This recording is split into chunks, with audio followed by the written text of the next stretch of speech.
Welcome to Speak Out Unfiltered. Father, we just thank you today, Lord. We thank you for your blessings upon Grenada, blessings, oh God, to all the listeners and all the contribution. We pray, Lord, that you're going to keep us in your lovely hand, for all of us, oh God, to enter into a new year. And I thank you for doing it today. In Jesus' precious name. Bringing the hot topics to you. Could we please be informed that there are no bad children, it's just bad parents. That is the reason that children it's only bad parents. Bad parents. Working together.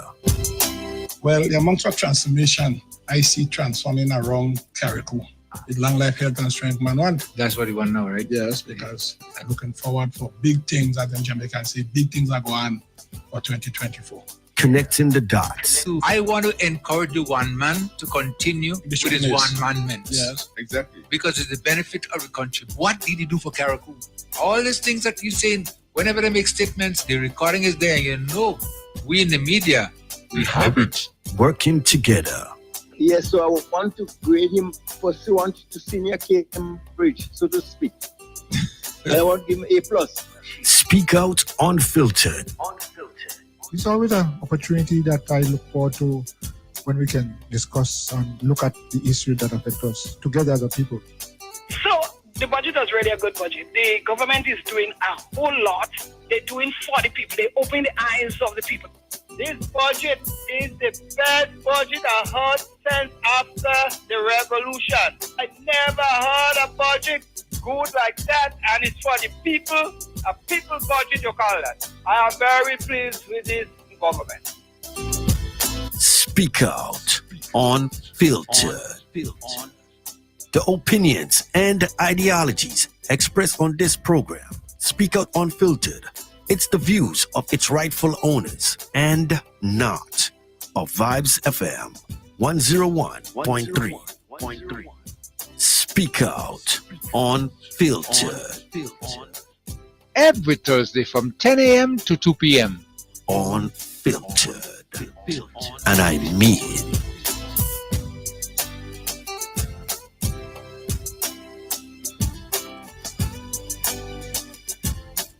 And it's just about time for me to pause for the cause and say good morning again to you right here on Speak Out Unfiltered for today, Thursday. We're looking at the 10th day of October 2024. Good morning again to you in the trial and state of Peter Matney, Carriacou, Grenada. What about St. Vincent and Grenadines, our friends next door, always locking it down and being part of us as well. Good morning to you. Want to welcome our listeners on Facebook, also on YouTube, and those of you on the worldwide internet, wherever you are locking it down. Thank you so much for tuning in. As to remind you, the program is interactive always, and it's informative, and you can always call us when we open up the lines. Telephone numbers to do so, 403-0101, 403-0101, and 458-1914, 458-1914. Lots of things done for discussion. Let me go right over to Coy. I want to say good morning to you, first of all, Coy. Good morning. What's up? Tell me. It seems as though I am specially chosen. Yes. Good morning. And they say, especially Yes. go over to me. Uh-huh. So you are here. Right. Good morning. Good morning to you, Kim. Good morning to you, Sir Leo. And good morning to all the listeners, wherever you are this time.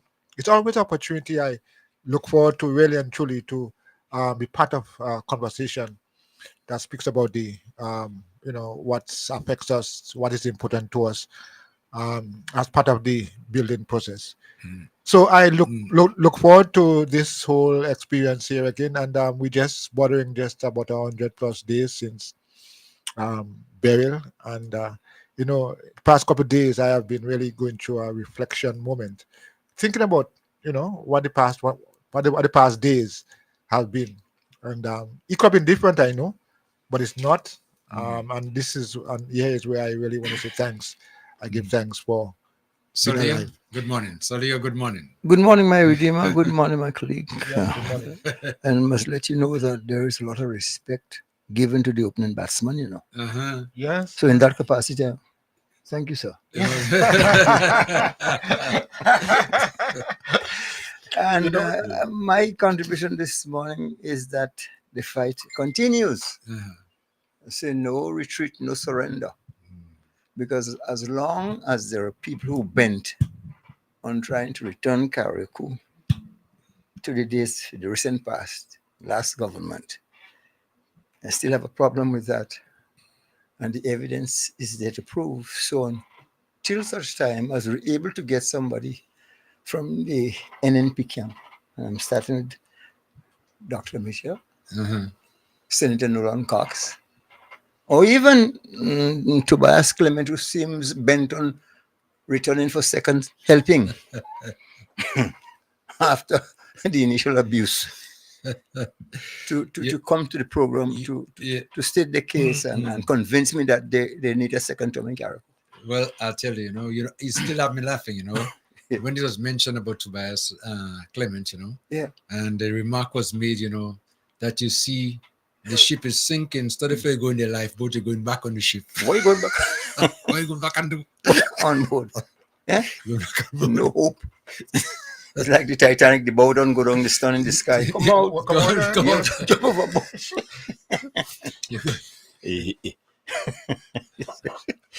Yeah. Anyway, it's always a pleasure. And want to remind our listeners again, the program is entertaining as well too, okay? So they could always be a part of it. Now, we look at the date today, the 10th of October. And looking back at July 1st, 2024, just about 100 days, right? Ago, yeah. And you start thinking, what has happened over the last 100 days? What has transpired?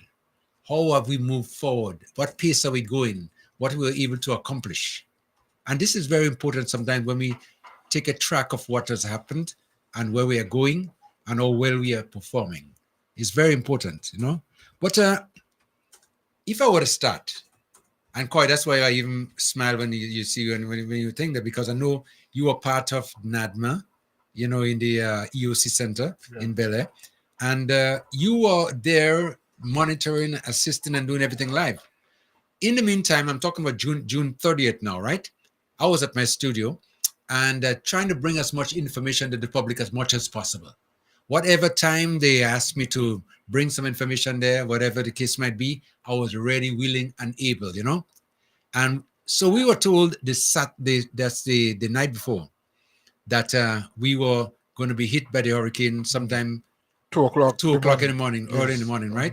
Yes. And everybody went to sleep nice, and expecting to be woken up, when the rage appears, when Beryl comes, And we slept through the morning, and when I about 5 o'clock in the morning, I remember receiving a notification from NADMA that they were going to be doing a press conference at 6 a.m. in the morning, realizing that Beryl didn't show up as yet. And Beryl had slowed down a little bit, which was to our advantage, because if it had happened, what transpired in the night, what transpired during the day, in the night, would have been a lot of problems, So waking up, and they asked me to join in and bring this information live.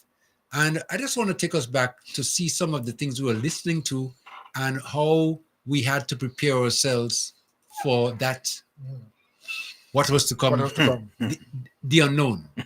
Listen to this. Good morning, Grenada. We are waking you up to bring you another live update on Hurricane Beryl from the Emergency Operations Center here at NADMA headquarters. Remember, we are still in a state of emergency, so you need to continue to follow all protocols that have been established. We want to take you over to Cassie Johnson, our forecaster at the Met Office, to give you an update on Hurricane Beryl. Cassie. Good morning to you. As of 2 a.m., Hurricane Beryl has weakened slightly from a Category 4 hurricane to a Category 3 hurricane. At 5 a.m., the location of the center of Beryl was at 11.7 degrees north, 59.9 degrees west. This is just about 125 miles east-southeast of Grenada. Maximum sustained winds is 120 miles per hour, which makes it a Category 3 hurricane, and it is currently moving towards the west at 20 miles per hour. Minimum central pressure at this time is 965 millibars. As I said, Beryl has weakened slightly to a Category 3 hurricane at 2 a.m. However, Strengthening is expected as the hurricane is expected to fluctuate between Category 3 and Category 4 as it passes the Tri-Island state. Current conditions associated with Beryl that we had overnight, the leading band of convection has already begun affecting the state of Grenada. You may have heard thunder and seen lightning and experienced rainfall and some gusty winds overnight. The forecasted track of Beryl is expected to take its eye between Grenada and Caracou, so it is closer to home than expected previously. We are still under hurricane warning for Grenada, which means that hurricane conditions are expected somewhere within the warning area within 36 hours. We are still expecting some strong winds and rainfall with this hurricane as it crosses between Grenada and Caracou.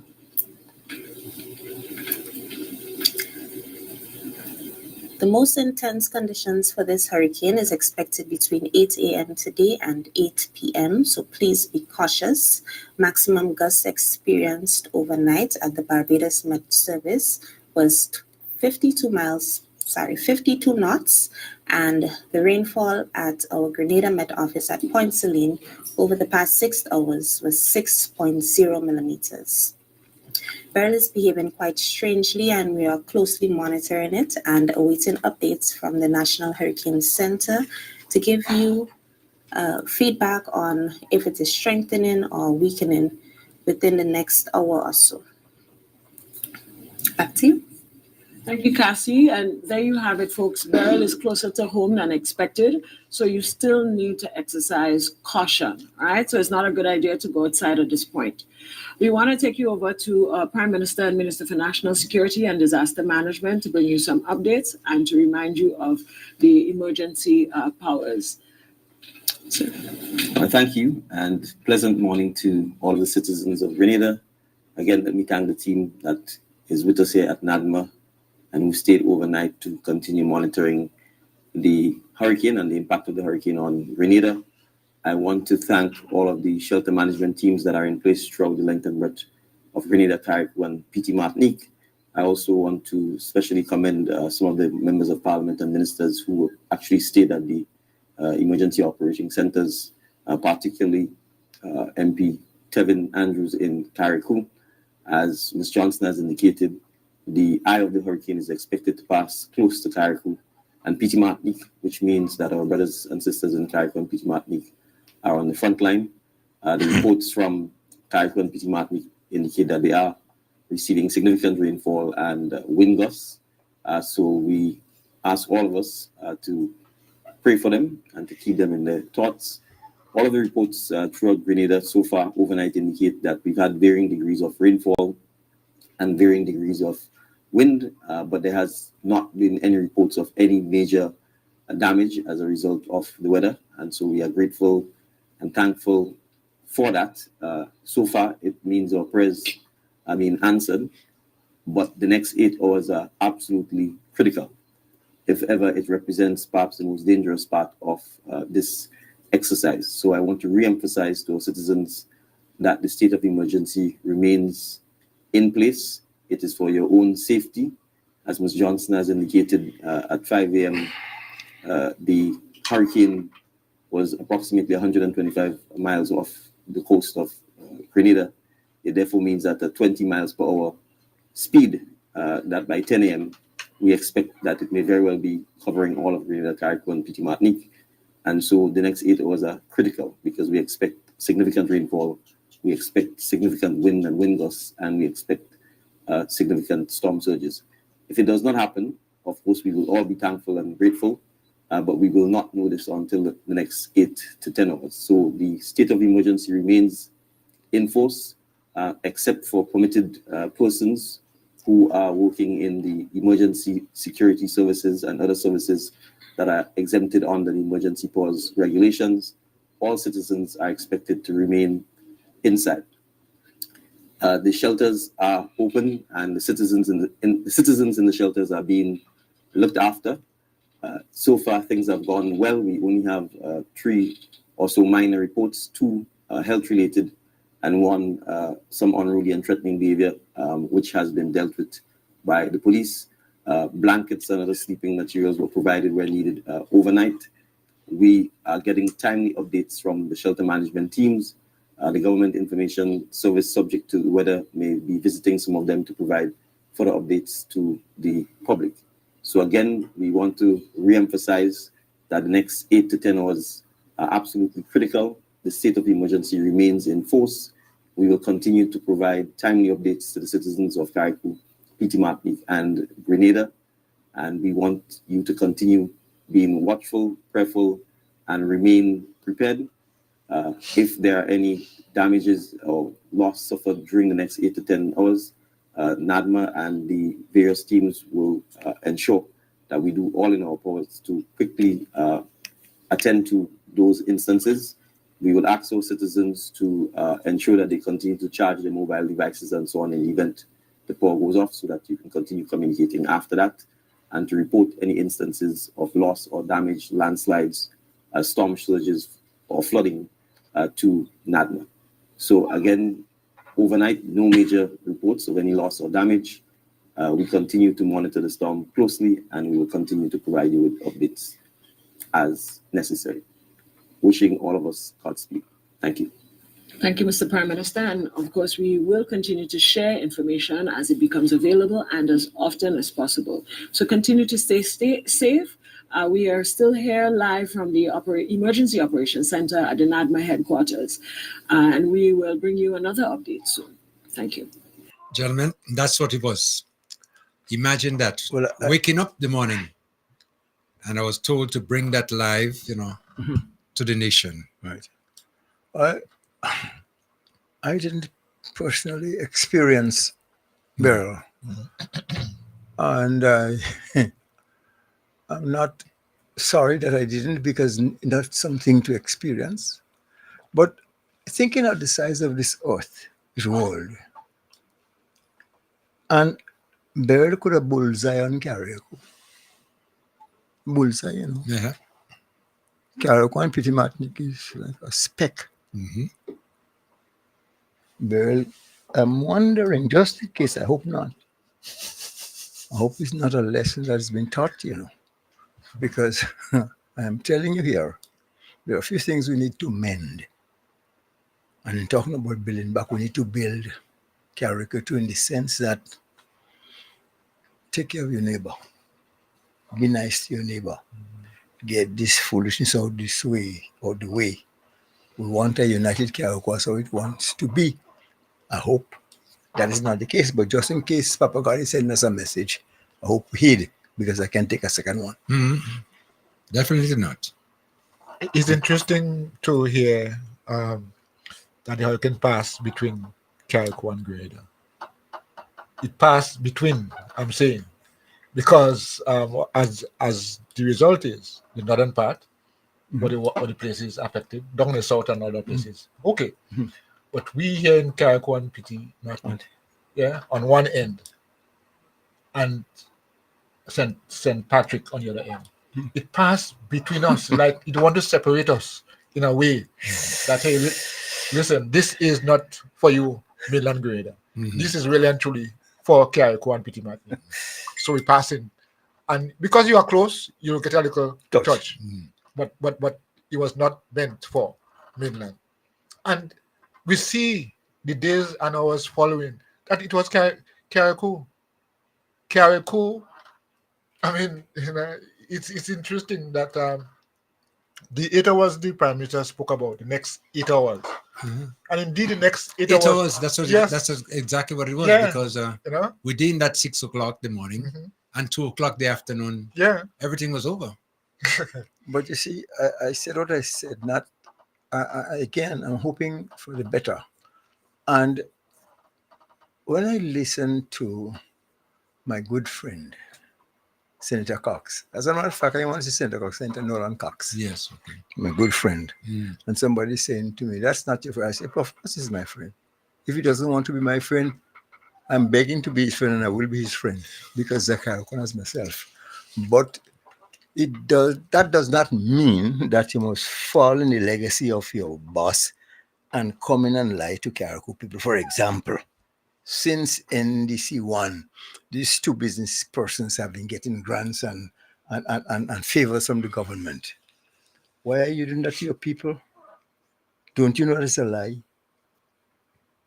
So don't continue to lie. We don't have time for those kind of debating things.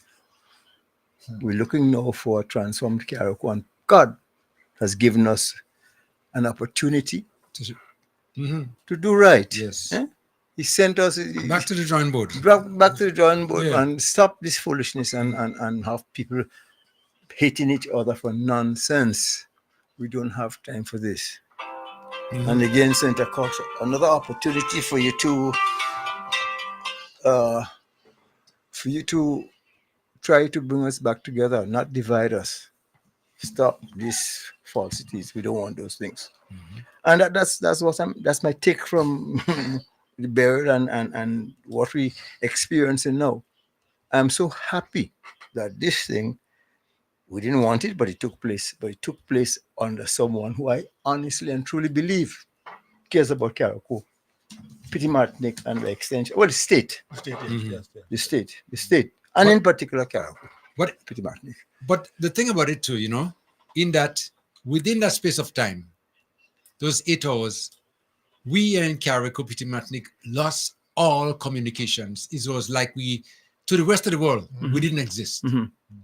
And they were all trying to get in touch with us to find out how we survive, what's the situation, And it was just scary because imagine you cannot communicate, you cannot get in touch with your loved ones, with your friends, and things like that. Yeah, that was a real trauma, It was because it was a case where not they can't get in touch with us and to know what's happening because everybody's panicking, and they understand what a hurricane is.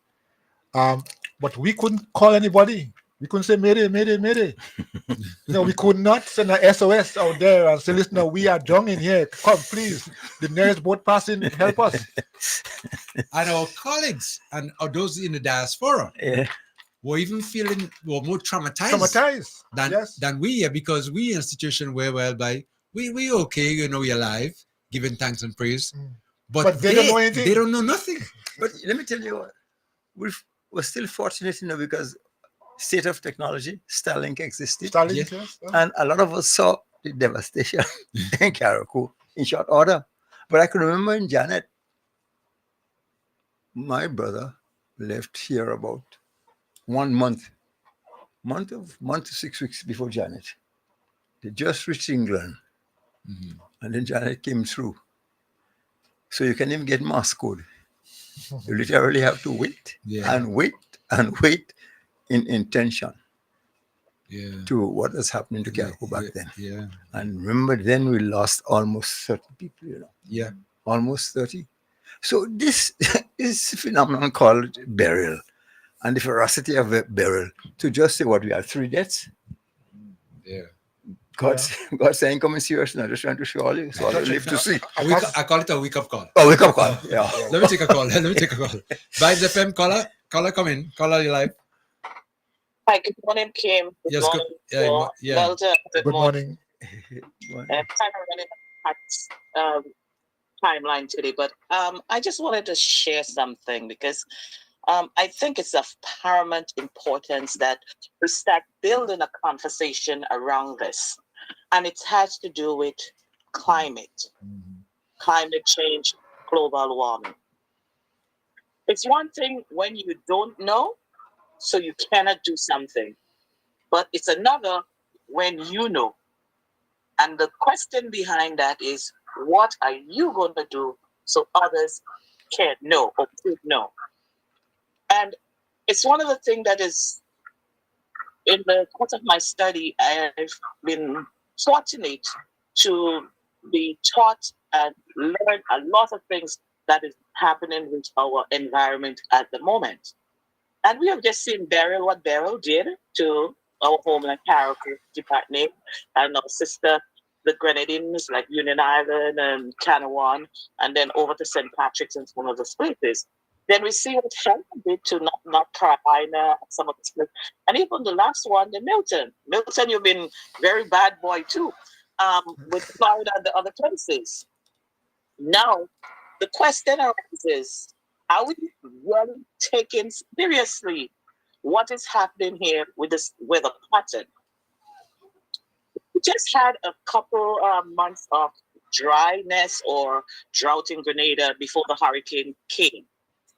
And one of the things I just realized with that gastro that was going around, that everybody was having gastro, vomiting, diarrhea, that's part of what happens when the system, the climate start changing and being interfered.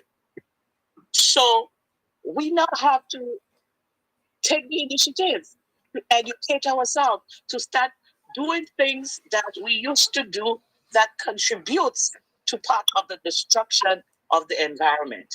How are we going to do it? It takes small steps. We have to start looking at some of the things we use, some of the way we go about disposing of some of those things to lessen the impact. We all have a part to play. It starts from little steps. We have to be more cognizant of the fact now that of the warm water, in the next couple of years, we're going to be having some more devastating hurricanes passing, which will be coupled with a lot of tornadoes and tsunami and everything like that. Now the question arises, how are we, especially in the smaller islands or the third world country as the world put us, how are we preparing ourselves for those to come in the future? In my conversation with my brother Milton, we talk about all this. I said, I wish there is going to be a time came when you could devote a section to educating on the climate and everything that is going to affect us, because believe me, it has affected us and will continue. We need to engage ourselves into research on things that is happening. Educate our mind is what is going to happen to us. It's not going to happen to some and not you. We all are in this together, especially the Caribbean and especially the Gulf Coast, the Atlantic side of the world. And I was saying to someone, there's a book written by a Trinidadian professor, Solar Power for Caribbean, Empowering Businesses and Homeowners. I think everyone should get that book. It's now on Amazon as a Kindle version for 99 cents. Get that and start reading. And not only read it and keep it to yourself, but sharing it. But I would love, Kim, for us to do a talk on climate resilience, the effects of the climate, and the risk it poses to us human beings. Thank you. Okay, thank you so much, Jay. Thank you. Still, I'm just getting some feedback, and people are saying they're still traumatized, and I could understand that. Absolutely. Because it wasn't an easy. We went through it. I mean, I don't want to think about us having to go through something of the nature again. Every little bit counts, every little bit helps. But unfortunately, we should do whatever we can, as small as it may be.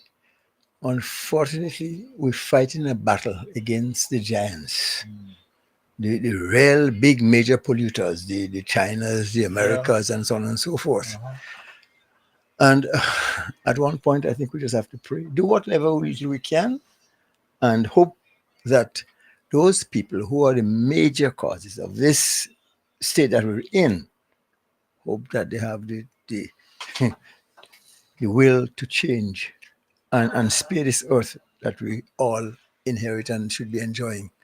But they don't seem to be giving any attention to that. No, and I think it's unfair. They're the ones who creating all this mayhem. They're the ones who creating all this, and we are the ones in the front line. Yeah. When it starts, it doesn't start up on their doorstep. We are the ones here what to battle, duck and hide and protect ourselves because of their actions. I think what the last caller is saying is so important that we have to educate ourselves and see how all we can do now, because we haven't contributed towards the cause of it. We have to prepare ourselves. Unfortunately, it is so, but we have to prepare ourselves. Do the things that would minimize the risk and all the damages and so on. As I said, it's unfortunate, but we have to take it on as our responsibility to do what is necessary. Global warming. Yes, it's not Caribbean. It's not Caribbean warming. It's global. So all over, you find these things happening. The sea temperature is getting higher and higher. Yeah. And that's a food for the hurricane. Yeah, They of love course. that. Yeah. Oh yeah, they thrive on that.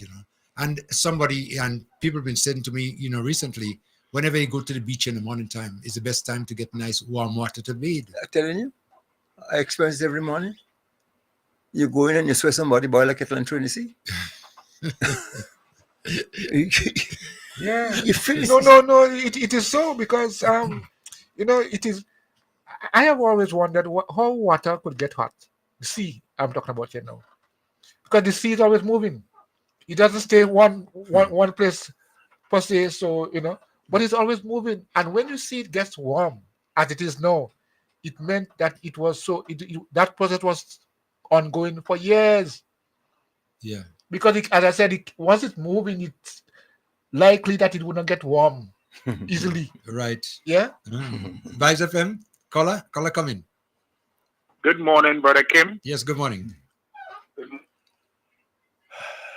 Yes, go ahead. Good morning. Good morning. Brother Carl. Good morning. Good morning. Wherever you is, welcome to the university again. Okay. I'll pick it up on two things. I listened to this guy, what do they call him, on Tuesday. When a barrel in have nothing in it and it's rolling, it makes a lot of noise. It's true. Talk about, I don't know since this guy is a mathematician. I don't know him as an economist and as a lawyer, very low grade, because his job in St. George's, he didn't used to represent nobody. When you had both paper to sign, you could bring it. And he signed that. His office is full with people coming in to sign both paper and death certificate. Anyhow, I hear he speaking about this. I don't go through all what he's saying, but it has, and it has to stop now. You notice now with them what are going on with? I want to know, Trish, are he living back in time? You have weekly play, you have fortnight play, and it have monthly back what going forward. He can't represent nobody. He's out of it. The another one, Sunday, boy, a belly full of weight. That's how I describe an MP, a belly full of weight. I hear Keith Mitchell saying the scrutinizing the Slim Rock too about the scene all kind of Dongli name and Chingli name and Wang Yu name and Ching Sing name. People, give NDC a break. If it has anybody married any foreigner, you understand? And they married up somebody from China or Japan, it's the right of their wives to vote in Grenada because they are Grenadian citizens. You understand? So I don't know what you're all talking about. Stop misleading people. The another one he talk about, he going to choose who he wants to be prime minister, the another leader. Because look at Biden, choose this. Mister, it's two different democracies. Two different things. When you vote in America, you vote for a president. When you vote in Grenada, you vote for a party. At any time, they could say, who's the prime minister? He bet who is fooling. And he will eminently get up and say, I'm going to put this and say, come on, Emlyn Pierre and Keith Mitchell, everybody, Keith Mitchell wants to be the prime minister out and the prime minister in the show. And he have to put money who is used to. He can't use Peter David to do that. So he wants to be prime minister out and spend money to go there. This guy missed. No. Well, if Grenadians so stupid, well, it's no. They talk about shrimp farms and this farm and chicken farm. Well, they go know about the other farms. If they put these guys and them back, well, they're going back there to fight. But that is what Keith wants to do. He will decide, and then he's not Keith on. Anyhow, thank you. Okay, thank you. Welcome. Okay. Welcome. 443-0101. and 458-1914. So, gentlemen, let's continue. And it's speaking about what transpired. Now, Koi, the day after the burial passed, or days after burial passed, because it was not easy to move around. I mean, if you had to move around, you had to walk, and that's it. and you have to walk, yes, but at least it's not just walking in a, have to jump over and climb over and bend down and go through. So it's not just a matter of you're walking, going in your direct in your where you're going, but there are times you have to crawl under. Yes, there are times you have to jump over. Oh yeah, because it was not you couldn't drive because debris across the road, telephone poles, trees, blocks, galvanized, everything. Because I remember getting out of my place. When I look upside, the road blocked up there with all the houses, everything in the road, When I look downtown, it was just about the same thing. So you stationed right where you are. Wow. Stay put, And until things started to move around a little bit, where you be able to drive a little bit, because thank God, give help for some of our citizens, especially those guys who had the excavators and tractors, to start moving things voluntary to clear up roads so we could move, And one thing I remember is that you might have been familiar with the name Tanti Moral. Tanti Moral is always in the Oval? Yes, in the Oval. There was a Tanti Moral in town. And when I said to Tanti Moral, I said, what's happening? You said, watch. I just come out upside by Dover side. Everybody up the dead. I said, Tanti, I said, what do you mean by that? I said, well, Dover School, flat. All who've been inside of the dead. I mean, you could make a laugh now, but it wasn't at that time. It wasn't funny. It wasn't funny at all. When you start hearing the stories and Winwood, forget it. Yeah. Everything comes show. All in boat. And the sea high. Yeah. And you start seeing fish on the in the road. When fish abandon the sea and come on the road. I mean, really, you get this kind of thing like that, But the good thing about it, what transpired with us, is that we were told that in the area of Leicester, there was one tower, I think it was a digital tower, that you were still able to get a little bit of a signal from, So if you had a digital phone. You go on that side. So we went on that side, And when you reached there, it was like a motorcade. It was like a long, endless line of vehicles lined up, waiting to just get maybe 5 seconds of data, to internet connection, whatever you could get, Yeah. That's how it was, Just imagine that. I remember sitting down there for about 2 hours, just waiting. And whenever you get a little signal, boom, it's gone because it's loaded. And it was, the only one that was wrong, and everybody was trying to make use of it. I mean, really, it was just something else. So I remember what we were doing, in that you do all the messages, you put everything, and you hold it there, and when you get to piece of internet, you just send. People of that type, you call them Satan PRO, because they could bring wrong news and they could publicize it well, Now, if you give this lady a chance, if she has to report on something, the world will think Caracol get flat and everybody dead, Yes. Everybody dead. Yeah. Yes.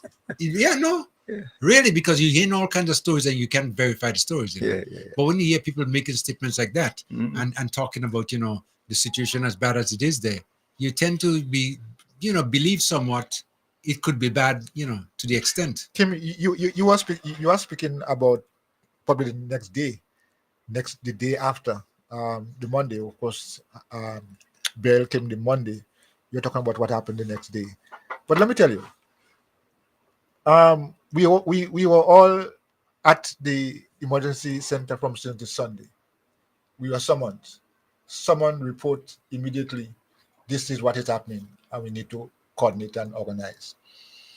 The hurricane passed about, sometime in the morning, 9:10, around there. All those times, 9:10. Going back there, it was gloom, darkness in terms of the skies and the clouds and the rain and so on. And so just about half an hour after it cooled down, Kim, the mission then was to try and reach to some key areas. One of those areas is the home for the aged in Topil. And to go there and to get there, of course, as we agreed, no vehicular traffic is possible. We had to walk with cutlass, chainsaw. That was the mission. All those who go in have to have some form of clearance in your hand. Yes. And and I recall seeing these two men. Yes, one one with a weather suit.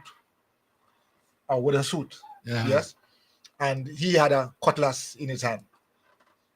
And then there's another one who left and said, "Listen, I'm going with this chainsaw."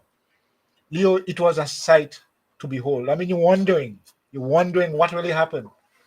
You can't take in all those things yet, but you've seen the place is just ramaged.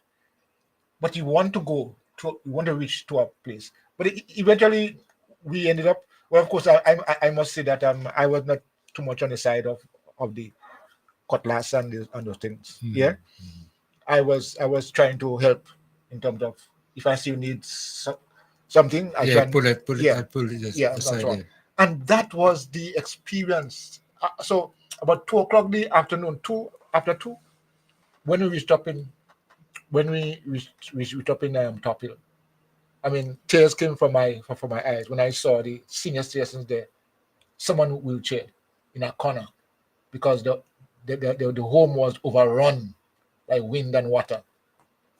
So it was an experience. I don't understand. I mean, somebody said a while ago here that we don't want that to happen again. But my heart went out to the people who were there suffering in the water, and the place was flooded. And Okay, let me just take a call quickly. Vibes FM, caller. Hello, good morning. Yes, good morning. Yes. Grace and peace be unto you, gentlemen. I appreciate your contribution that you make on a daily basis. I make sure I make the time off to listen to what you're doing. And, sir, I just want you to know that your station might be the only station that reach us when I am across the globe and I tune in. So you should continue to serve to Uncle Leo and Mr. Coy to give the relentless effort to satisfy those of us in the diaspora that is listening. Thank you very much, my friend, and continue doing what you're doing as we continue to pray that God is going to keep his hand upon Grenada, Carico, and Idiomatic. Gentlemen, have a blessed program. We continue. Well, thank you so much for your comments. Thank you, sir. And the encouragement as well. Yes. But speaking about all that has transpired, now just imagine now that the government, who's in charge now, never prepared for nothing of the nature.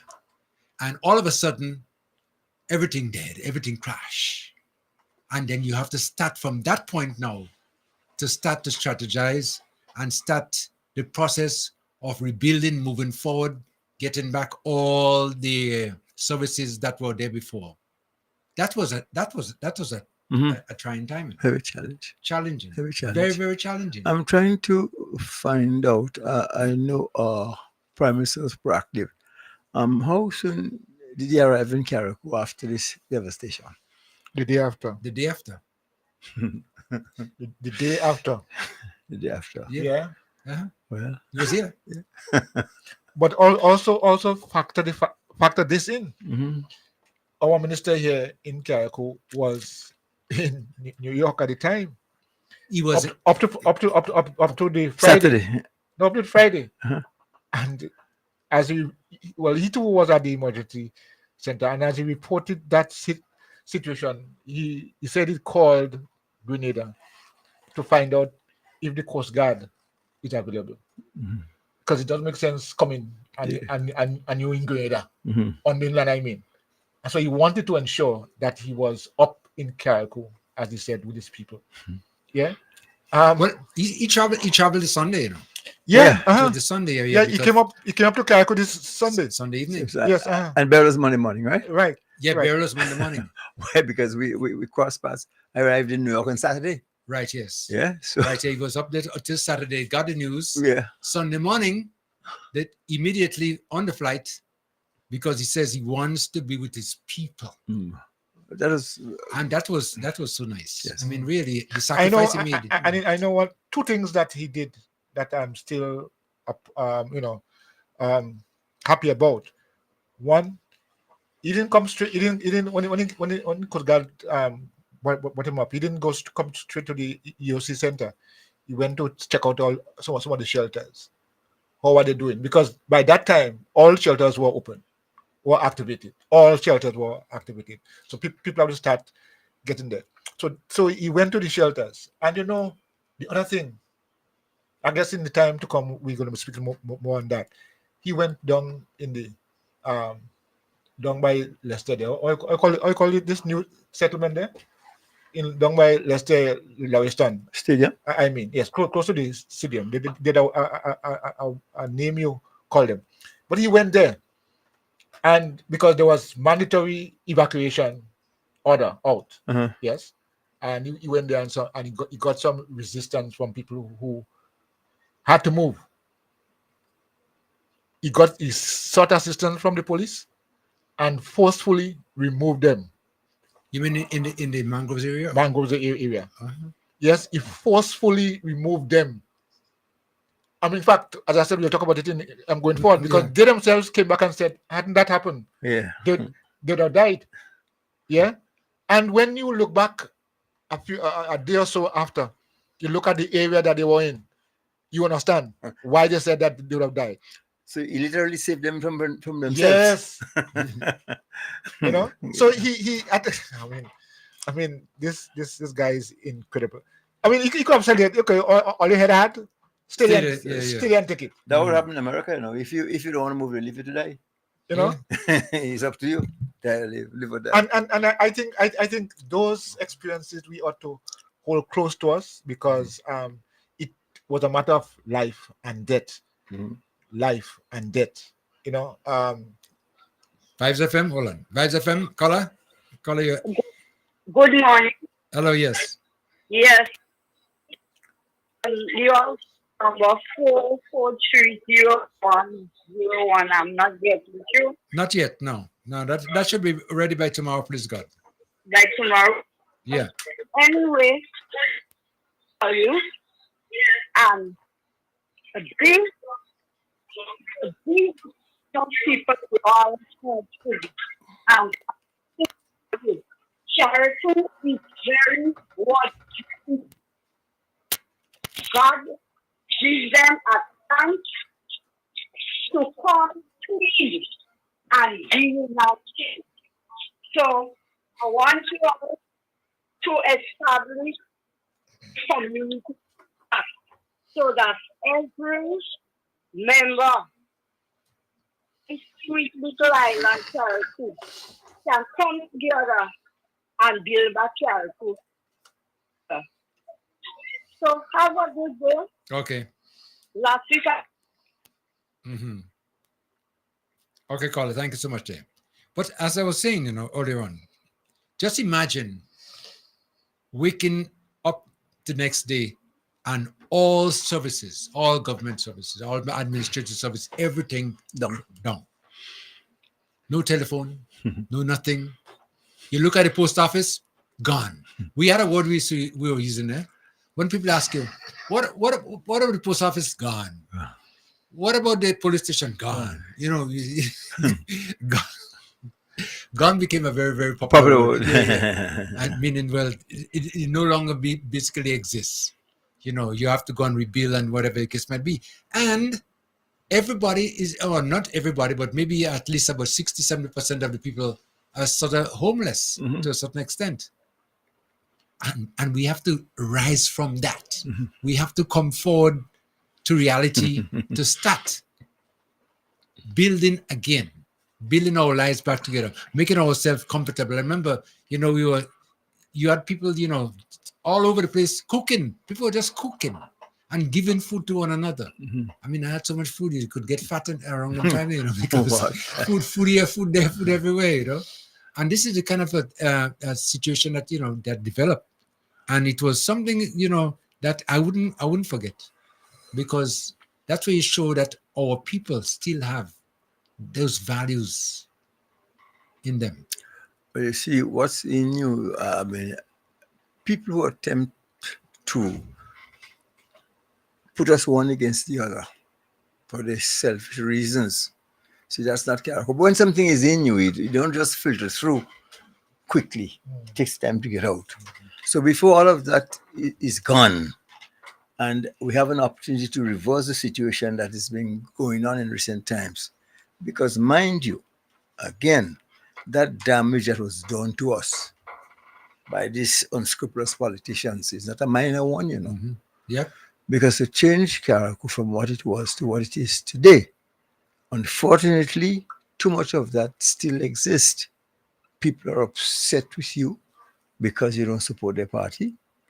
And under no circumstances, I'm at odds with even my family and saying, no, Cox is not your friend. I say I'm his friend because it doesn't worth to be upset or to be angry with people like that. You have to sorry for them and try to mend them, make them better. Why you should be at odds with your neighbor, in little Karikou? He's doing us no good. He's taking us down. And whenever I hear these people open their mouth and spouting all these negatives, especially to people who genuinely been helping over years and years and years, it must pain you. It must pain you. Definitely. I've said to some people, well, Kim stationed their stock thing about Andy and like that, and Leo and them running them out. As far as I'm concerned, I was born here. I'm a CBB and not CBI. Citizen by birth, not by investment. Yeah. CBB. Yes. Citizen by And the birth, trouble is that not only that I'm citizen by birth, but all my life I've been fighting for Karakou, and it's too late to turn back now. That's why I'm saying my theme today is no retreat, no surrender.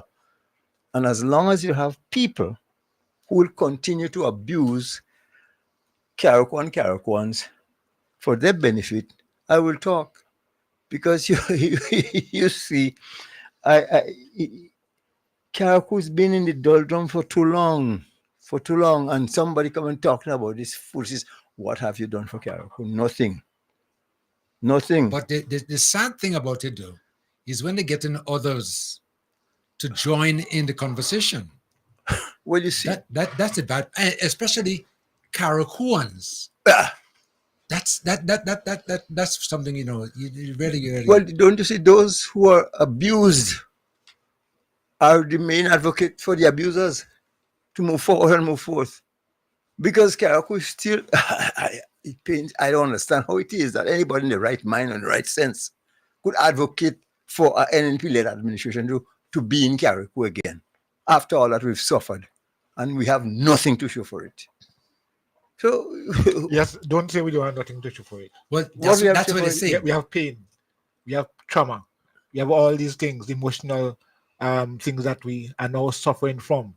So it will have effects. It might not have effects immediately now, but as time goes on, those things will affect us. But in the rebuilding process, which Karakou is doing excellent. I mean, I've been getting so much comments from people who travel and know about hurricanes and devastation of the nature, and seeing Karakou is moving forward so nice. But Kim have been doing excellent physically, not mentally, Yeah, physically. Okay. Physically, because we have some ignoramuses across there still, and the things that they're spouting, and the thing that they're proud of. Yes, we still mental slavery. My God! But to be making statements and saying nothing happened in Karakou. Man, those statements, is not Karakou one. That's not us. It's maybe some other force, maybe hypnotize us, maybe. But then again, your interpretation of nothing would be different to others, because when you see things happening, and others are saying, looking at you in your face and say, "There's nothing happening," you've seen You're seeing things are changing, getting better, and you're still hearing people saying nothing happening. There has to be a difference in the interpretation, difference in understanding, or the word nothing is happening. You see this word resilient that we're using? We're out of context, you know. Because the instances and the areas that we should be resilient, we're not. You know what we're resilient to? Good things happen to us and change. Because to be advocating for what it was in recent times, and what was put on us by this NNP-led administration, we should be ashamed. But two, sometimes you understand a lot of people who have not been around and who do not know what Karaku was, and thinking that the 150 or the Bushin or the Imani is the best thing that could happen for them. That is a strategy that was used by these fellas that it really put us down, keeping us down the hole. So we have an obligation, if we tell ourselves that we like Karaku and Petit Martinique, we must stop and look around what is happening and see the difference and be proud of what is happening. Yeah. How else could you show appreciation for what has been done now? Unprecedented in terms of government support. Well, speaking about government support, and look at what's happening within the 100 days that we're talking about right now, too. In that the police station is up and running. Because remember, it was completely demolished. That is secondary. Karaku is cleaned up.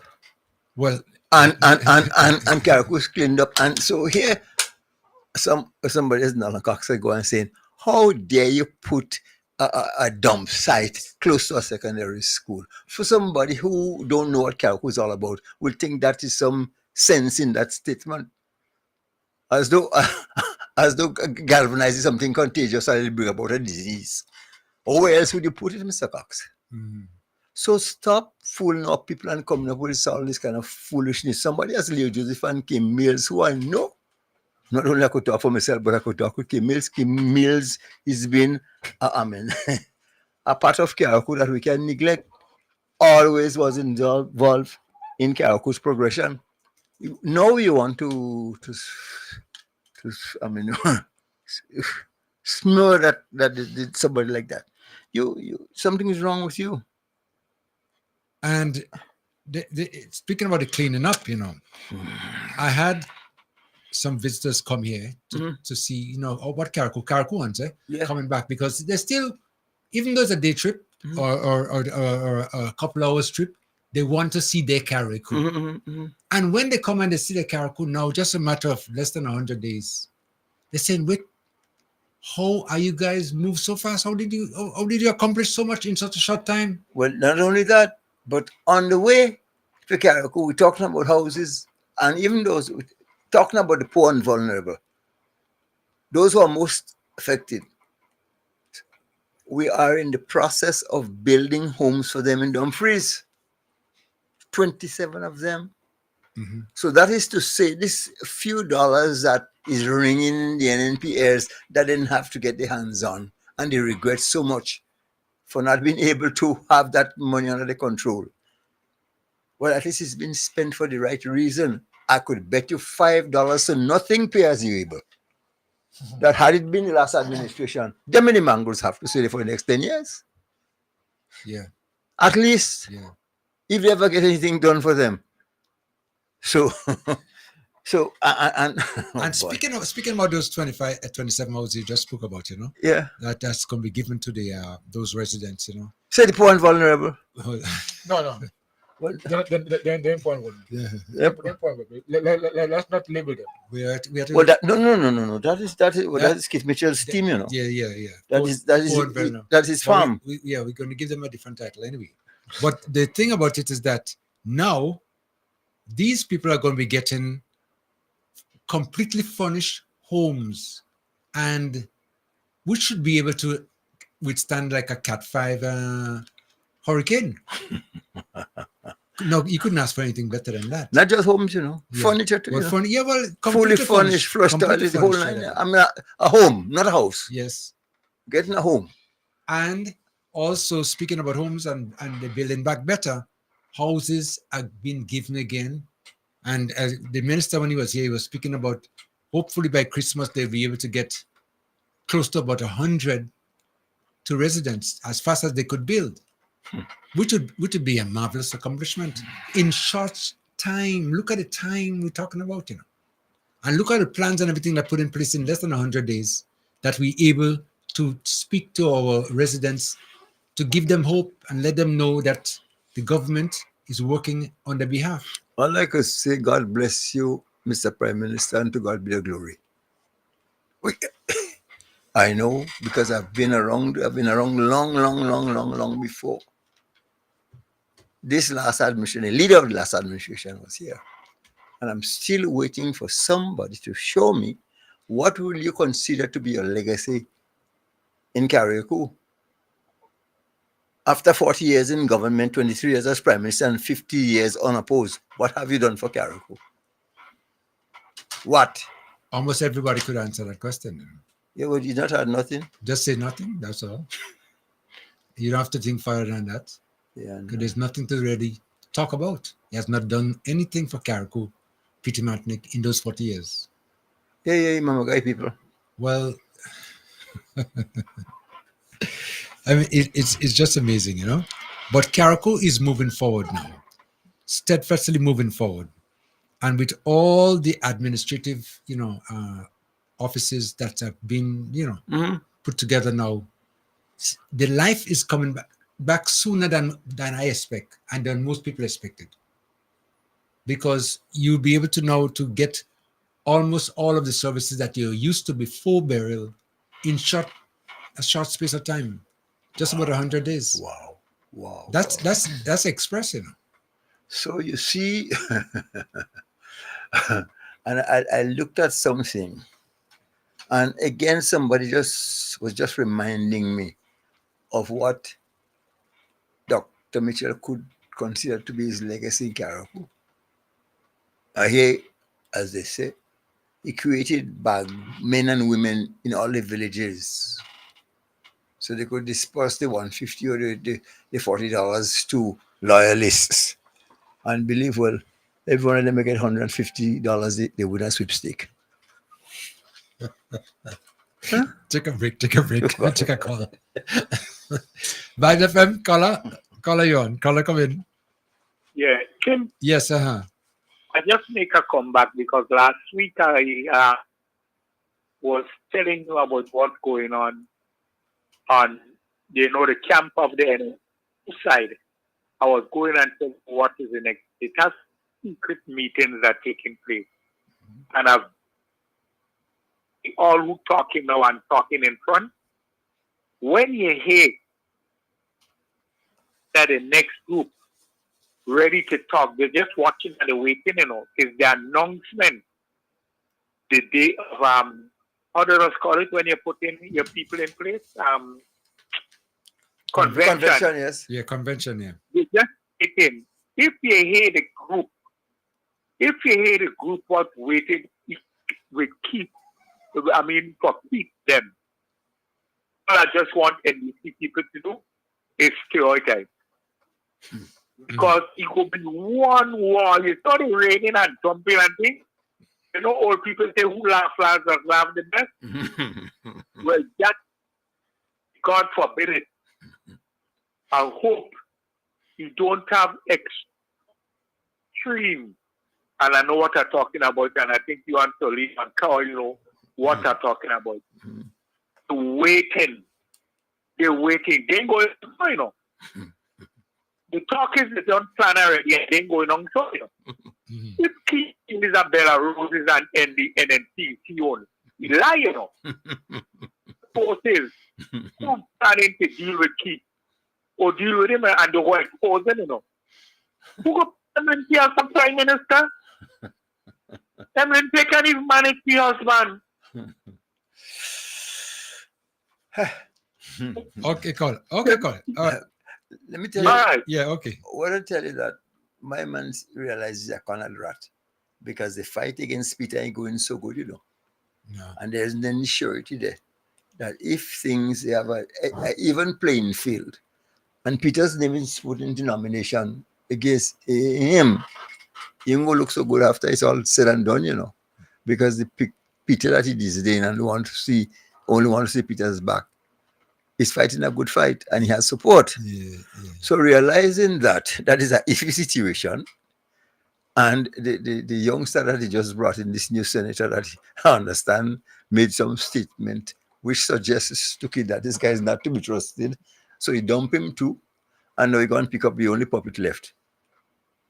Because Clarice too old, Brenda too old, so poor Emmeline had to come, they couldn't see her soul now. So based on that, we're subject to more faith. Oh, 443 and 403. I don't know what they'll do with you. I don't know what they'll do without you. You solely you. Yes.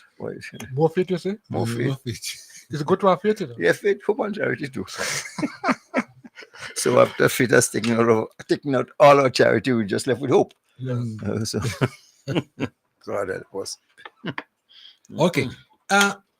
Someone just messaged me to tell me to remind the listeners and those who'll be making contributions for the Christmas in the form of sending barrels and goods and everything home, that they should do it as soon as possible, because we recently had a strike, and it could affect public because not in Carriacou, no.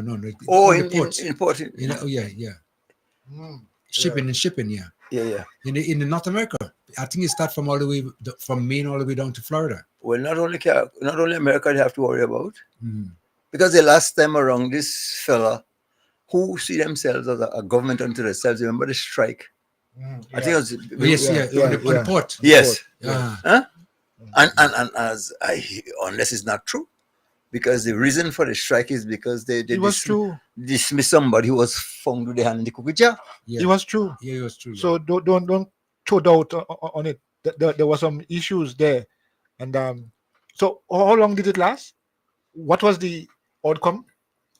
These are things. These are mischievous activities. Yeah. So they really, I agree with you. We have to also be careful because they could all try and put spokes in our wheels, Yeah. But as you very well know too, the shipment of the barrels in particular, because people depend on that around Christmas time, and it should be barrels should be free, basically. Yeah, you're gonna have some congestion here. So they're advising that the earlier you ship, the better it is. Hopefully get it for Christmas. Although once it comes in the port by Christmas, you still will be eligible to pick it up in January, whatever, at the same, without any duties or nothing of the nature. But it's if you're waiting for it. Yeah. But I think you have to be, the barrels are still subject to some investigation, some searching and all those kind of things. So that's another delay again. Yeah, because they have to understand that much. I understand that. We're in October now, so we have at least 2 months again to have those stuff sorted out. So let's try and see if we could do those barrels and whatever we had to send. Send it now. For the Christmas day, stay now. Because before October is finished, Yeah. Before December. That's it. Yeah. And that means that this year All Saints will be a little toned down. A lot of people might not come this time, noting that accommodation is scarce. That's a problem, yeah. Yeah? Yeah. And I would suspect that, Confess will have to take a postponement for next year. Because Confess was something that we were growing used to. And that normally is in November. Yeah. The last weekend in October. No. Confess was the weekend after All Saints. Is after All Saints? Yeah. After Yes. After All Saints. People who come for All Saints before they go back. They stay for Confess. To Confess, they get a little down. Right. Yeah, which was something that was happening and it was really growing. A good event. One of the challenges we are confronted with, as I mentioned, All Saints. I doubt whether we will have any genuine celebrations in terms of going to the cemeteries. Oh, yes. Because some of these graves are broken from falling trees. And That's all right too. But I noticed that in Hillsborough, the big government cemetery is being cleaned up and so on. The usual thing for all saints. Yeah. And it's one good habit, one good culture I'm proud of Caraquans for, is that everybody takes a little time off to go and spend a little time with their loved ones and their ancestors and those who gone on before. So anything that teaches one gratitude or the fact that you could remember, you take a little time to remember those who've made it possible for you. I say kudos to that. So and it's going to happen. It's going to happen. People Okay, gentlemen, let me take a call. Vibes FM, caller, come in. Hello. Okay. All right. We go back on that again. But I think All Saints is going to be a time again when everybody do the usual. That's not going to be. The only thing is, like you just mentioned, the visitors that normally come down from North America and the UK, and it will reduce significantly, because of accommodation. But that's going to come back in time. Yeah. Because talking about accommodation, what the government is doing is assisting the stakeholders, with finance, to build back and get the accommodation, sector going again. Because if we have to grow and if we have to get people to come to look for us and visit us to build the economy, we need to have place for them to stay. That's the bottom line, And sometimes, these people, these negative ones out there who talking things they don't know, don't realize the way to build. Because that is a key factor in building the country. And those who are loudest are those with hardly anything to show for their existence. They themselves have nothing to offer. They can assist nobody. They can't, but put it this way, if they can help themselves, who will help? So, and those are criticizing people and could only look at the negative side of things. That's one of the things that, again, that is too prevalent in Carriacou. We never used to be like that. You always criticizing those who are making an effort and you have nothing to show or you can't do anything for yourself. But there you are. No? Yeah. That makes no sense, But anyway, we're moving on. Now, some of the incentives, I just mentioned about the contribution, that government is trying to give assistance to businesses. And I just want to remind people, within this 100 days, this already is in motion. Listen to it. Financial support. There will be a loan grant facility at the Grenada Development Bank. Our government will transfer each $25 million to the Grenada Development Bank to establish a business reactivation fund for businesses affected by Hurricane Beryl. These funds will be disbursed as part loan, part grant. The interest rate will be highly concessional. Financing provided with support construction, the purchase of capital goods, and working capital needs. The facility will come into effect on September 1st, 2024. The GD will provide more information in the coming weeks. And to let our listeners know and those concerned that this service is in motion already in Carriacou. Okay. At the resource center. And alongside GDB, planning is right there as well. So that's going to help speed the process in getting things moving forward. As they say, sometimes nearer to the church, further from God. Remember that statement?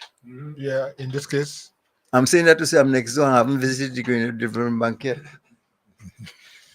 You're so near, so close, right there in the mouth. Yeah. And you're still. What are you waiting for? I'm waiting for Mills on Wheels to turn down.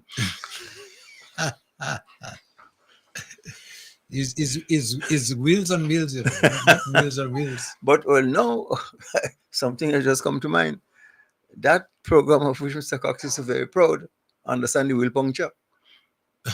And I know fixing the flat, The wheels puncture.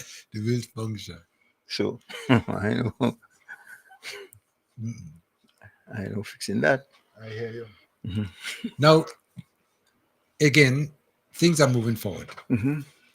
Schools have reopened, and quite a number of assistance was given to the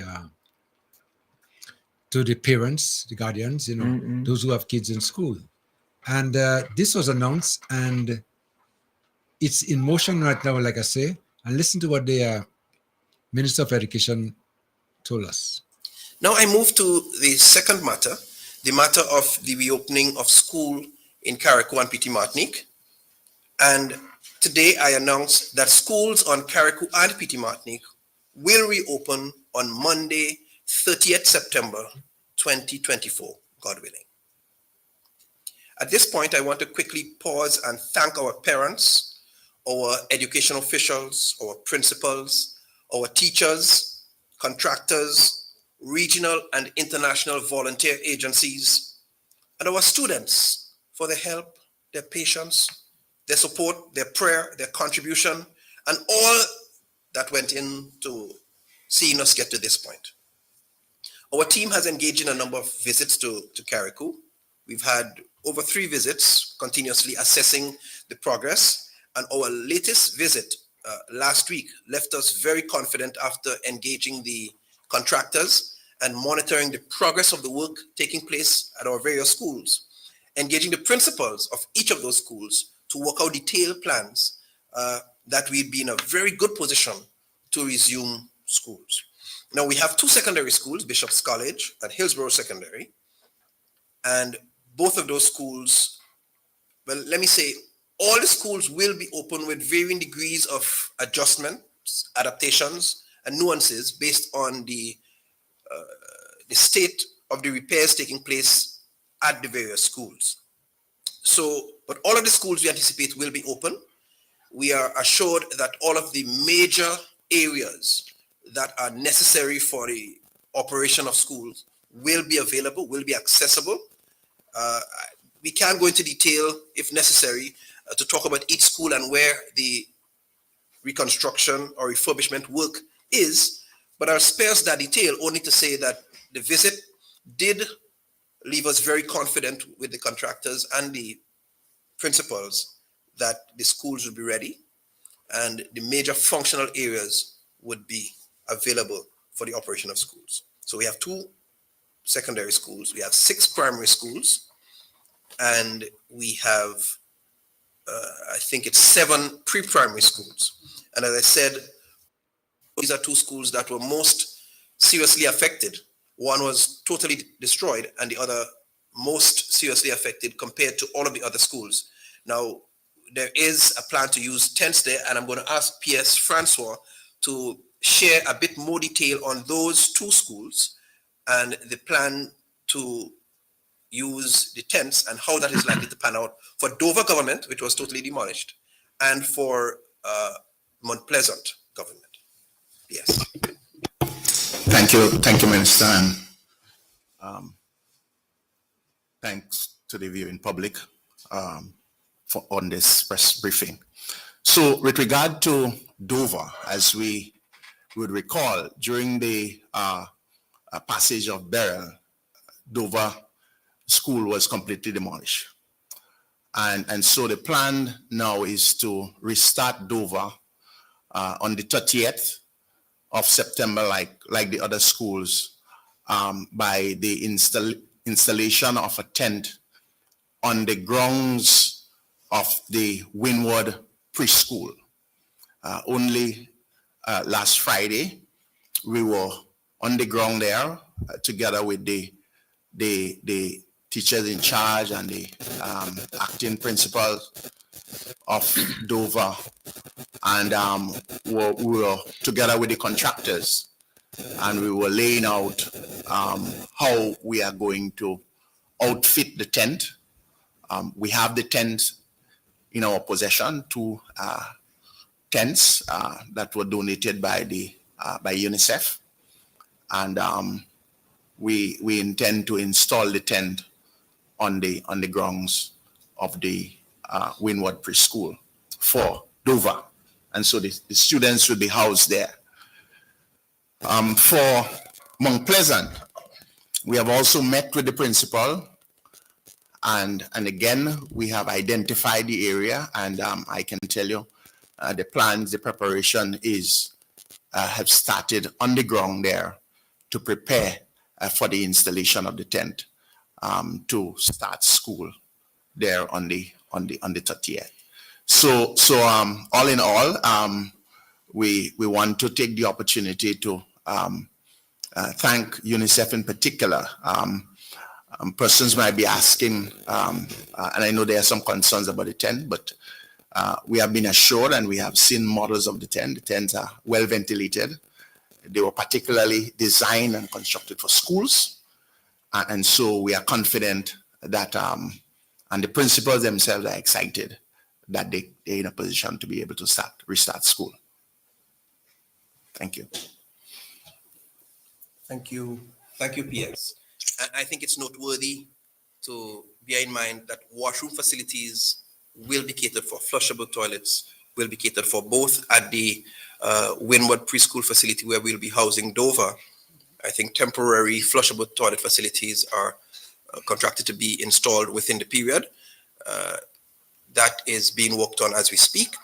And at the Mount Pleasant location, even though the tents will be used, there is a section of the current building where washroom facilities are available, and those are being cleaned, repaired, and refitted just to make sure that proper washroom facilities are available at both locations for students. So all of the other schools, despite having some degree of a repair that will take probably another few weeks, will be ready. And in discussion with all of the principals, they are prepared to make accommodations for the preschools within their schools. And we know we don't anticipate that will project for beyond the end of the term. And so they'll be back to pretty regular accommodations for their students. So we ask for your continued patience and understanding as we roll out education and schooling for students on Carriacou and Petit Martinique to ensure that we resume a sense of normalcy. So what's going to happen in the coming week, I can tell you, we have been in discussion with the Ministry of Carriacou and Petit Martinique Affairs to have the shelteries moved into another location, because that was one of the challenges we had. And we've been given good assurances that within this week, or by the end of this week, the shelteries will be relocated. There's some ongoing discussions taking place with other ministries to ensure that that happens. Once this happens, it leaves us with the following week to do deep cleaning and sanitizing of the schools. Now, that's very important, because where the schools were used as shelters, they were used in manners that traditionally they wouldn't be used. And we have a need to secure the health and well-being of our nation's students. So the schools are going to be sanitized. We were in discussions with the school principals and contractors already lined up for cleaning and sanitizing the schools deeply. In fact, in some schools, that process has already started. So we're ahead in that regard. So that's going to continue happening. There are two other issues that I will ask a CEO to talk about. The issue of psychosocial support for teachers, which is ongoing, but CEO will speak to that and the plan for the week ahead and engaging students, as well as the uniform distribution and assistance, which we are prepared to escalate within the coming week, so that all our students would be in a very good place to resume on Carriacou. So CEO, the uniform assistance and the So psychosocial. We can all appreciate that with the passage of Hurricane Beryl, that everyone has suffered some kind of negative impact from the passage of the storm. And therefore, before we can delve back into the regular life of teaching and learning, it is important for us to provide psychosocial support, not only for teachers and students, but also for our school leaders. And last week, prior to last week, we, on the northern tip of the island, that opportunity was provided for our teachers and school leaders in the northern part of the island. It was coordinated by the student support team from the Ministry of Education, and by all reports, it went very well. The teachers, the principals, school leaders who participated gave a lot of commendation to the team for the timely execution of the session. And the same thing happened last week. During the week of September 19th to the 13th, a team of 4 counselors, counseling supervisors from the Ministry of Education traveled to Carriacou. On Wednesday, they conducted 2 days psychosocial session with the Ministry of Education staff in Carriacou and the principals and teachers in charge. Again, the report from the team was that very similar to the ones from Grenada. The sessions were welcome and they were well received by the participants. During this week, the week of September 16th to the 21st, beginning maybe by Wednesday, this session will continue with teachers and workers in Carriacou and Pitimatnik.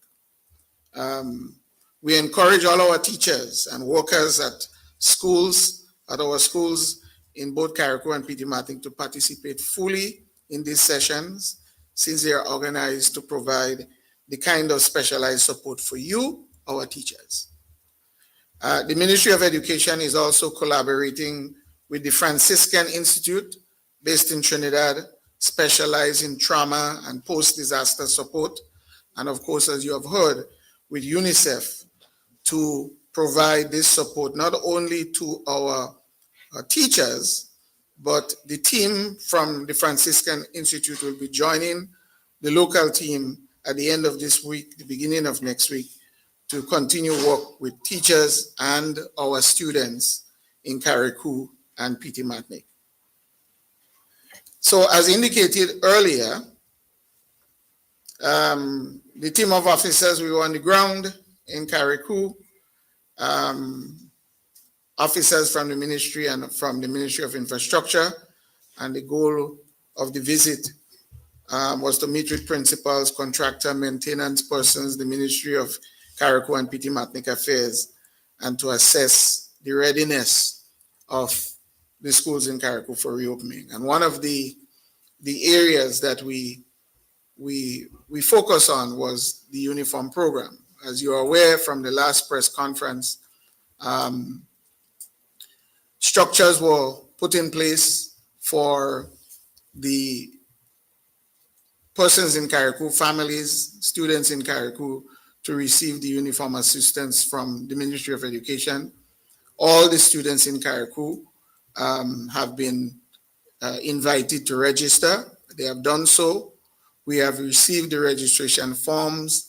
The Ministry of Education right now is processing these forms, and they're going to generate a QR code that will be returned to the families in Carriacou. We have 2 vendors in Carriacou who have graciously come forward to provide the service, the provision of uniform service to the families and students in Carriacou.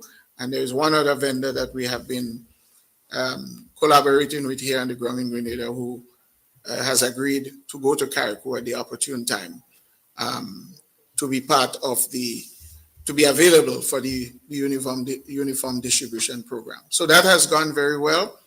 And even as we speak, we have persons on the ground in the Ministry of Education importing data into the computer to ensure that we can deliver the uniform to our brothers and sisters in Carriacou in a timely manner. So that's it. Okay. Thank you, CEO. And so I think that covers most of the matters. I'll just reiterate that we will have schools opened in Carriacou and Pitimatnik on Monday, 30th September 2024. And we have been working with principals and teachers in charge to have all students prioritizing the exit grades and making the adaptations to accommodate the preschools within the settings in the meantime while we continue the repairs on the other buildings that would see full capacity restored within the term.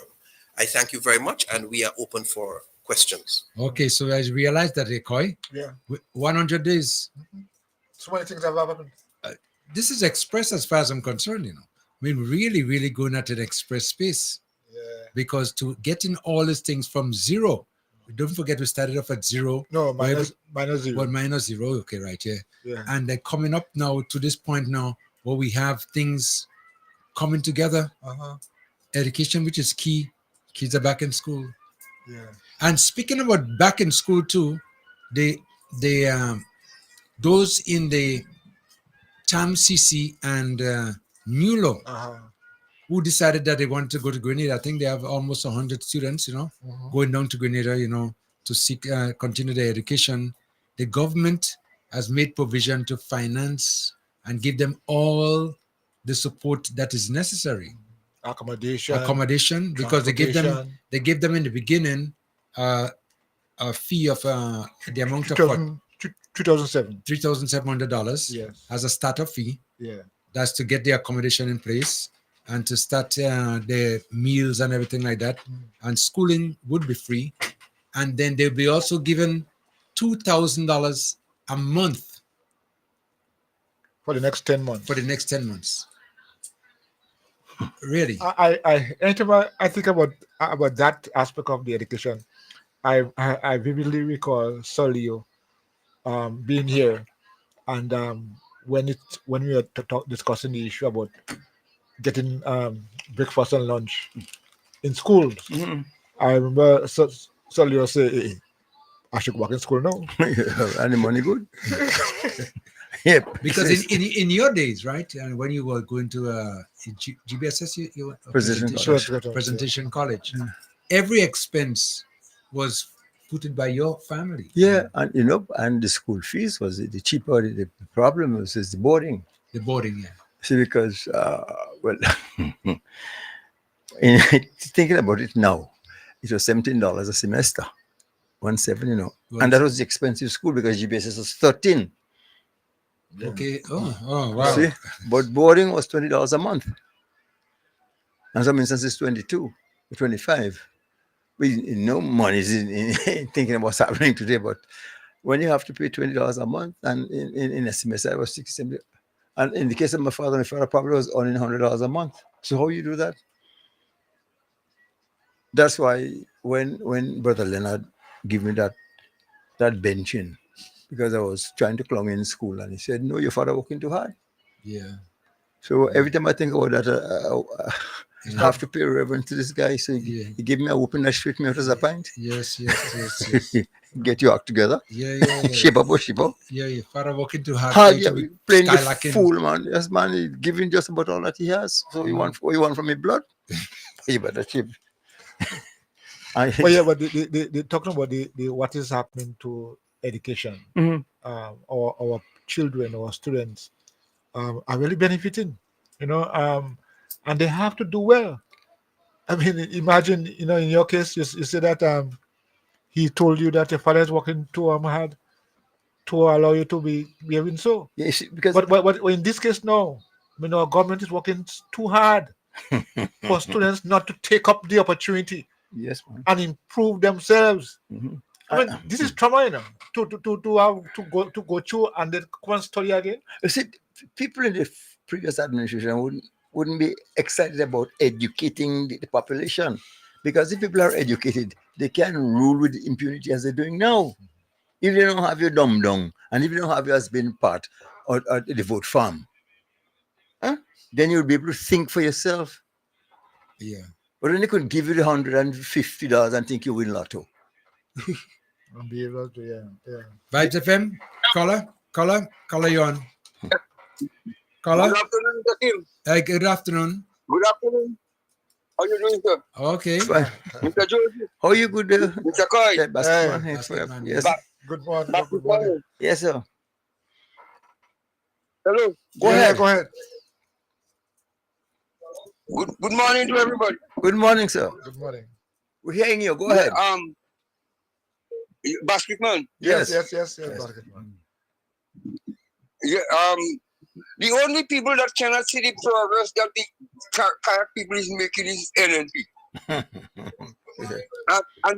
it's sad. It's really sad that NNP cannot see. I don't know if they're blind. I don't know what happened to the eye. But the kind of progress you guys talking about there. When Ivan passed here, we didn't have this in Grenada, and the government was not doing nothing for real people, and we had to pick up ply all over the place to build a little ranch to stay. You know, so I don't know.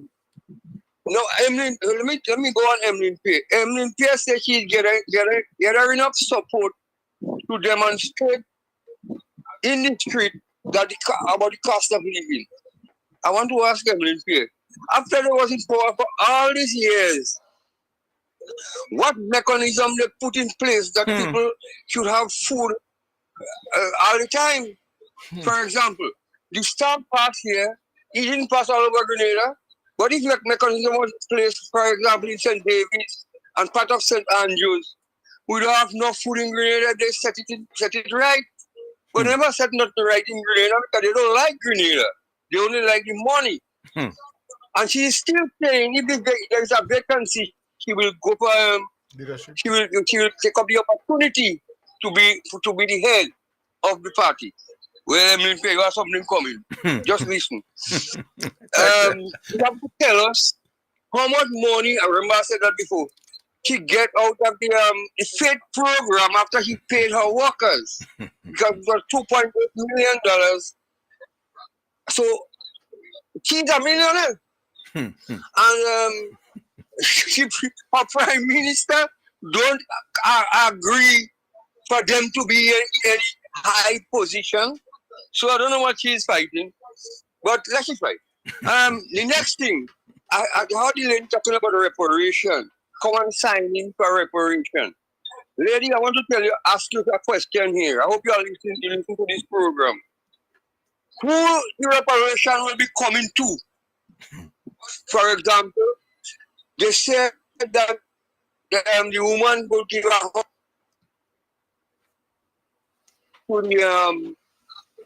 to the university. Well, that's something else we have to get into, because the people that could go to university is one or two. Few of them could go to university to get this education, master education. When they get the education, they are coming back here to enslave our people the same way because they are working for master.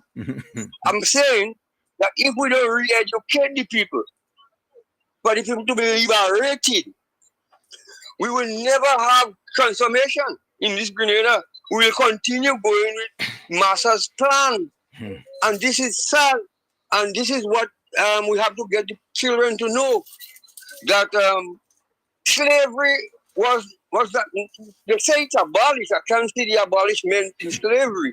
I see we are in more slavery now, because Irma said the other day, slavery was not a one-sided thing. It was a package. And the package in slavery is when they introduced the teaching and the God in the school. The same white God, will the white God liberate black people? I don't see that. So you will hear more about it, Mr. Kim, because I tell you, my book will come through. Oh, yeah. So have a good day, and I'll talk to you guys again. Okay. All right. Thank you so much. Thank you. Bye-bye. Thank you. Okay, bye now, yeah. All right. We spoke a little bit earlier on about the cleanup, and I'm just getting an update here now as to the cleanup that's taken place, and it was initiated to be a 3-month program. And based on the reports we're getting, it seems as though that they have accomplished that mission. Yeah, you see, the thing is, whatever debris that's left is just that we have to dispose of it, and we don't have the means of doing so just yet. But the equipment to compact all the metal that we have is on its way. Yeah. And things, it was not available in Guav. I think it's coming from Australia. New Zealand, I think. New Zealand, okay. So wherever it's coming from, it's not made locally. Something that'll take time to get here. But because of the due diligence that's practiced by this government, it's already on its way. So once that gets here, then it's going to be a matter of a couple of weeks or months to just put all those things together and get out in a barge and take them out of here. The fact of the matter, all those things that have been done, the monies that is causing angina among the NNPites is being used in the right way for the people of Carriacou and Petit Martinique and by extension Grenada. Yeah. So why? So, boy. Yeah, but things are in motion, as you realize that, eh? Yeah. And it's moving fast too, because like I say, in 100 days, if we start counting, which we are just going through a few of them there, it's amazing that we have gone this far so quick. Vibes FM, caller. Hello. Yes. Hello. Hi, Yes. morning. Yes. Morning. I'm morning. calling from Grenada. Mm-hmm. Yes, please. Don't know if you all have a special topic this morning. No, you can go ahead. No, go ahead. Go ahead. I just want to applaud the government and all those that work, the volunteers. I look at Carriacou, and in my mind, Carriacou will be a little island people would not even recognize. It's going to be so different, tourist-minded, and everybody will love to visit Carriacou one more time. I'm so proud of what this government is doing. And thank you all for keeping abreast. And let's continue to transform Grenada, Carriacou, and Petit Martinique. Oh, thank you. Okay, thank you so much for your comments. Yeah. Thank you. And this caller is right. Of course.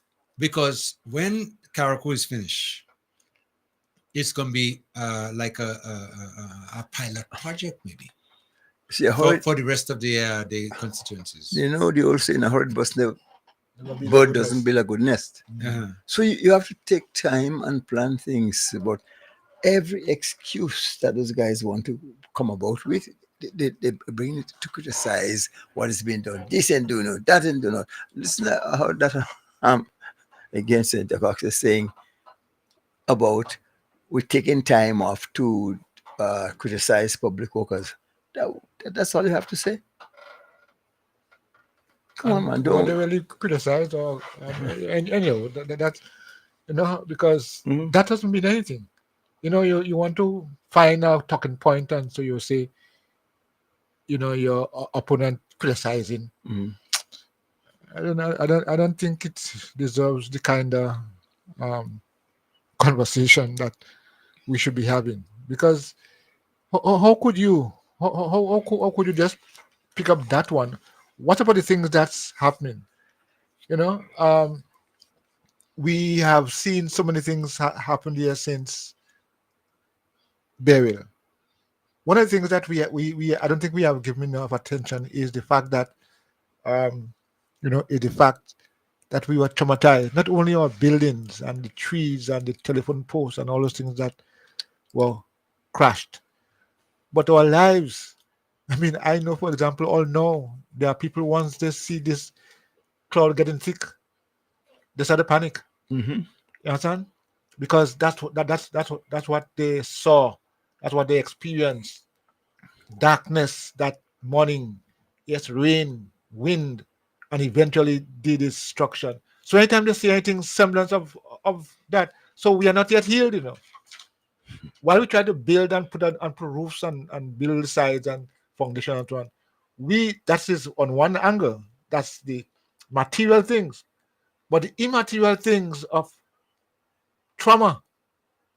I mean, we still are reeling in those areas, and I think we need to, instead of criticizing what didn't happen, can't we reach a place where we can comfort those who are still mourning, those who are still grieving? I mean, I think it's an opportunity. That's not on the agenda. It's an opportunity for us to. A change I've seen among Carriacouans, and it's very hard for me to fathom, is that the Carriacouans and the Carriacou that I know of yesteryear, in times of peril like this, people will come together and assist one another. Nowadays, everybody who has something to sell, the price is doubled, you know. To me, I say, well, we're living in JetBlue. Because carnival time, you know, JetBlue bring up the price? No, not bring it up as a joke. Yeah. You're going for 400 to 1500, you know, Yeah, understand? So, but that's the kind of mentality that never existed in Carriacou before. Yeah. We were a population together, we do for each other. I mean, so where since when, what has brought about this change? And what is better? How has Carriacou improved you don't say Carriacou, always been Carriacou, but even the state for that matter. Yeah. What has happened to us in these years, 1995 to 2024, as my boy used to say, for the most part? What has happened? Huh? There's not you could show. The only thing I think that can be shown is the division that exists with our people. People seem to celebrate the fact that, oh, I'm on this side and you're on that side. As though it's something good. Yeah. You know? Vibes FM. Caller coming. Good day, sir. Yeah, good day. Yes, how are you, sir, Mr. I'm all right. Okay. When Emily passed, the previous hurricane, what was his name? Emily or Ivan? Beryl. When Beryl Beryl passed. Beryl, yeah. One man said to me, if Beryl was his wife's name, he had divorced her the next day. Mm-hmm. Well, Milton now is in the lineup. The way Milton, I find it kind of slow in touching Hurricane Milton that just devastated Florida. You have to keep an eye on Milton now. Caller, just let me allow you to know that Hurricane Milton is downgraded to a category 2 now. But he did what he had to do. Yeah. Devastated before he go down.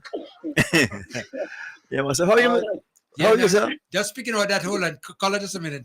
Someone messaged me from Florida last night, you know, who listens to this program religiously. I said to me, tell Milton, please have mercy on us. I know. What we do? A lot of damage for a little man, eh? Milton better go into hiding. I know. Yeah. Yeah. But anyway, yeah. We have more serious thing than that to talk about. I don't understand the NNP agenda.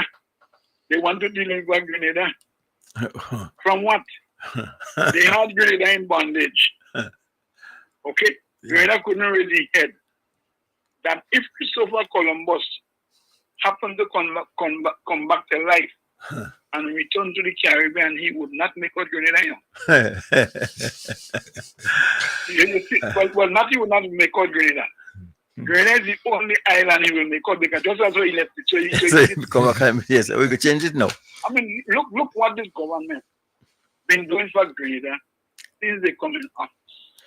These are the group of young people that Dr. Mitchell called children without experience. Okay? And these children, little children, come from behind and do much more than what he did in 23 and a half years. Now, that affects him seriously. Now, he wouldn't come out and say it, but the way he make his comment, that will tell yourself it had more hurt than him. So it's more than him losing the election. It is the children that bringing Grenada to where it's supposed to be. And I hope all of Grenada will be taking note. Now I understand they want to come and demonstrate for cost of living. Now, I remember a few months ago in our what we call a dry season, I was looking at the Weather Channel on cable, and the narrator was saying that cost of living in the region will increase, and government have in other words, governments would not be responsible because there was not sufficient water in the Panama Canal to have the amount of ships coming through. Okay? Yeah. And the longer they stay, is the more freight price will increase. Okay? Yep. Now, the NNP people doesn't hear those things. Or if they hear them, they'll forget them very, very quick. So then the government is not responsible for that increase in cost of living. Because, look, Mr. Kim is a businessman. If you purchase goods at, let's say, 10 cents a pound, they can't sell it for 5 cents a pound.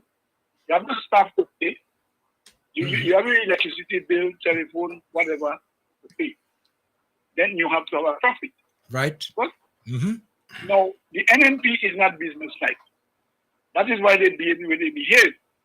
Now, if they were business-like, they would try to manage Grenada as a business, because business is based on profit, nothing else, you know.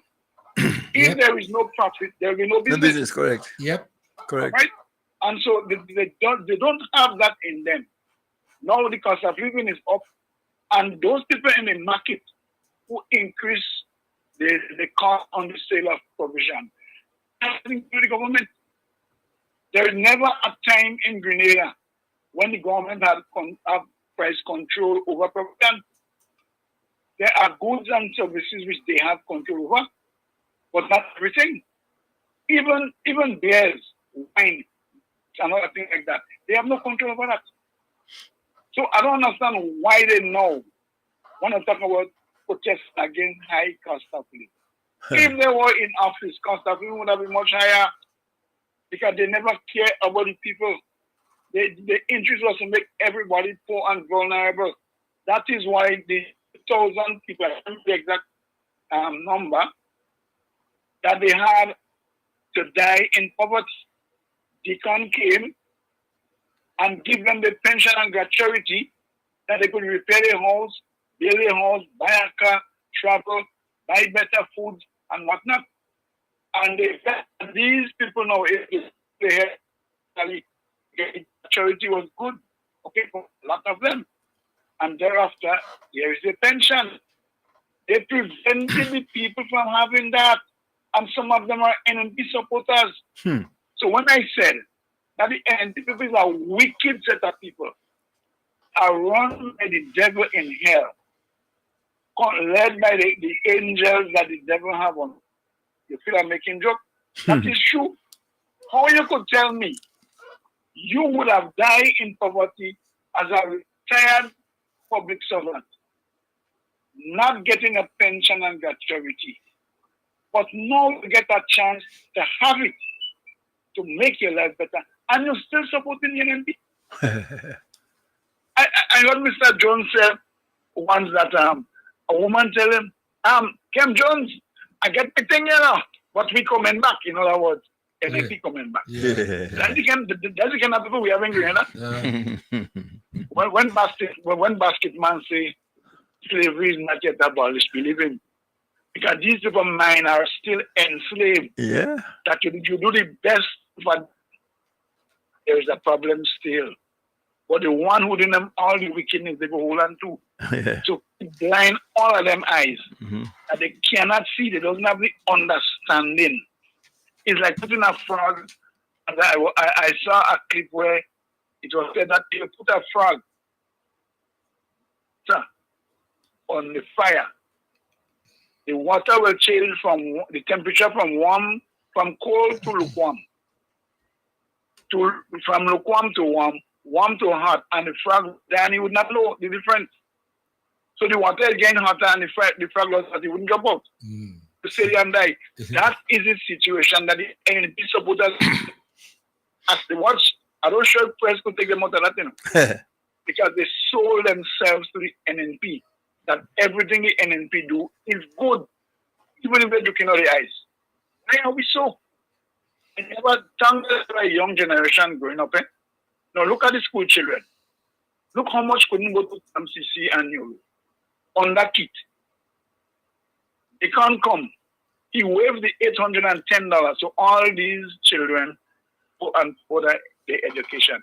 Kit Mitchell want to deliver them from that, In other words, go back to where you were. You can go from CC and you look because you transfer money.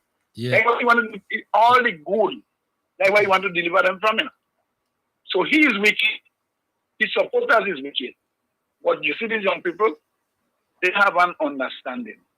People never see our has done. Forget that. The NNP will be in the doldrum. Okay, Carl. All right, thank you. This caller just made some points, and I could tell it straight out, that a lot of the supporters of the NNP, those who go to the meetings I'm talking about guys like Cox and the rest of them there. But those are just hearsay. Just clap and they don't listen, Well, they just they don't listen. Just echo That's it. The noise. Just noise. Yeah. Whatever you say, Yeah. You say all this stupid, yes. Clap, round of applause. So that's how it is. But again, that's the vote for me, and that's the kind of people Dr. Mitchell like to keep around him because they don't have a clue. They know which way is up, which way is down. And those are the people that you could manipulate and as my boss say, plant them on the vote farm, and they fertilize it by their own ignorance. Yes. And they're growing quick, Yeah, fast. You see, and if you check on the people, well, we have the mathematician, the telephone man. No, understand, that's zigzag. Yeah. And those are the kind of people that's advocating for leadership for Millie Joseph. No, something wrong. Will and come again. So I was just hearing a clip before I do it. Let me take another call there. I'll get back to that. Vibes FM caller coming. Hello. Hello. Yes. How are you doing, Mr. Leo? My love. Morning, sweetheart. Hi, how are you doing? We're doing good. All right. Yeah. Listen to me, Mr. Leo. Tell me. I want you to sit back, close your eyes, and imagine NNP was in power right now, right? Yeah. With the price of goods and the cost of living. Yeah. You have people walking with you. You love the poor and vulnerable so much for 10 years. Never talk about salary increase. Yeah. Look today, you have them working for $700 and $800 a month.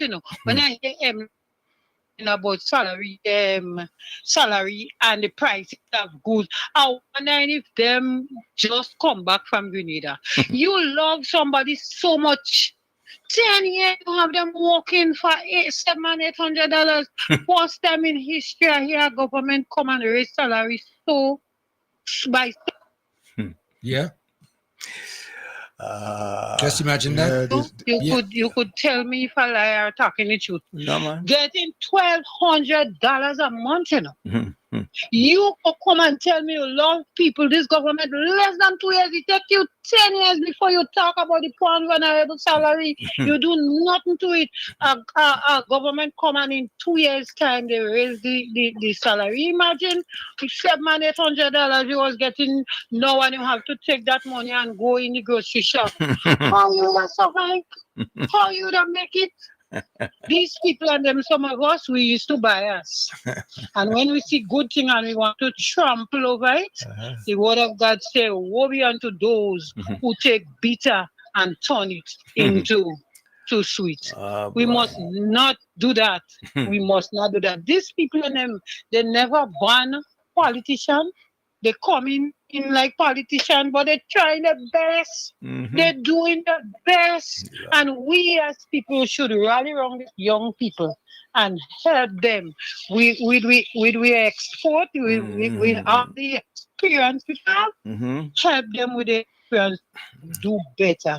I was talking to a friend last night from Canada, how much they call on Trudeau to raise the salary. You know how much they raise it by? 65 cents. 65 cents. And you have people walking for $700 and $800. These people and them too shameless with themselves. But one thing I know, Mr. Leo, they can't go in the Catholic church and get the bag of rice and bring in the hospital again, because I know the camera go stick it and the bag of rice where they get it to bring come. Let it come with a match. Don't go yet to the questions you asked. Bob Dylan has an answer for it, The answer. Bob Dylan. Yeah. Oh, okay, give me. The answer is blowing in the wind. You know how many times you could fool a fool and they ain't.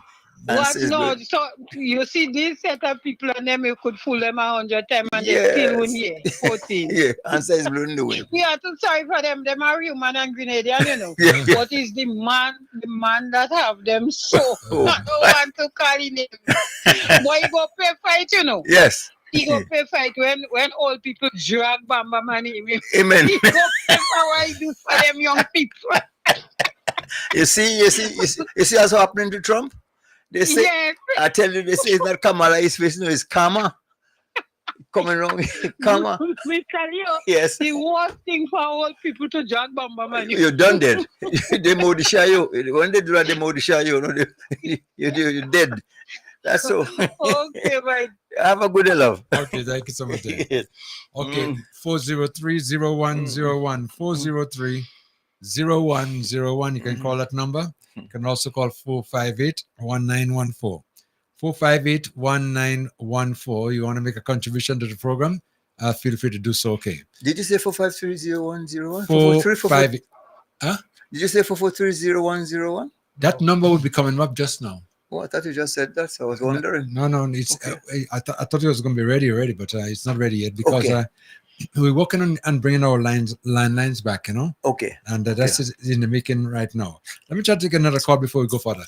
Vibes FM, caller, you on? Caller, come in. Caller. Hello. Yes. Good afternoon. Yes. Good afternoon. Yeah.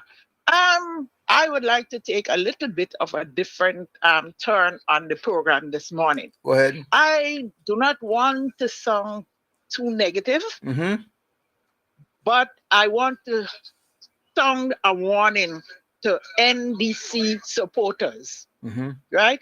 Too often we take what we hear and run with it.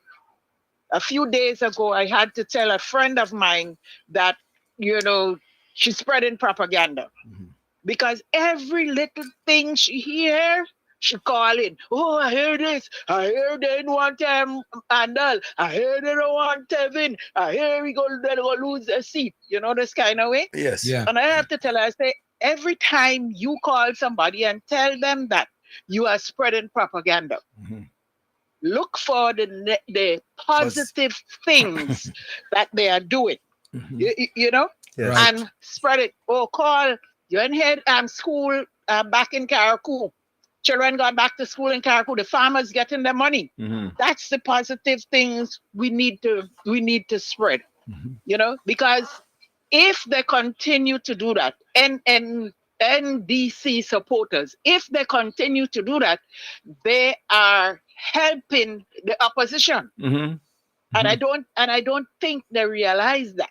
You know what I mean? Well said. We need to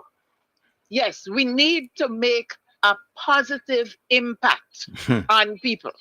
As I said before, I observed that Grenadians don't listen to the positive things. We like Bacchanal. Amen. We like TV. You know? Yes. And if you ask them, you look at the news last night, no, what they say? You know, that kind of way? Yeah. And they are listening. Look, Keith is not a fool. You hear? Yes. Keith is not a fool. This series of meetings you see that he have around the country there is to put in people's minds that NDC is a one-term party. Party.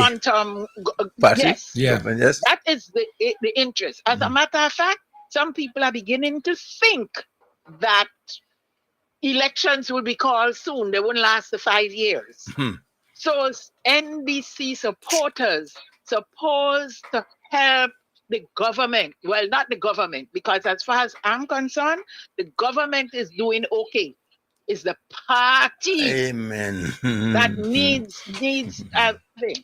People like us, supporters of the supposed to take the message to the rank and file. Talk to your neighbor. You know what I mean? Go talk to your friend when you're on the bus instead of minding somebody business who sleep with who last night. Yeah. Talk about what the government is doing. we have to help them. The PRO needs to get busy. I heard him a few months ago, and he had nice ideas. But an idea is only an idea. You have to put the idea into action. Get out there among the people. The truth be told, some of the ministers need to get in the constituents. I know on Thursdays they have office hours. They get in there too late sometimes, Okay. right? Yeah. You, after work in the evening, you're on your way home, stop and talk to some boys by the road.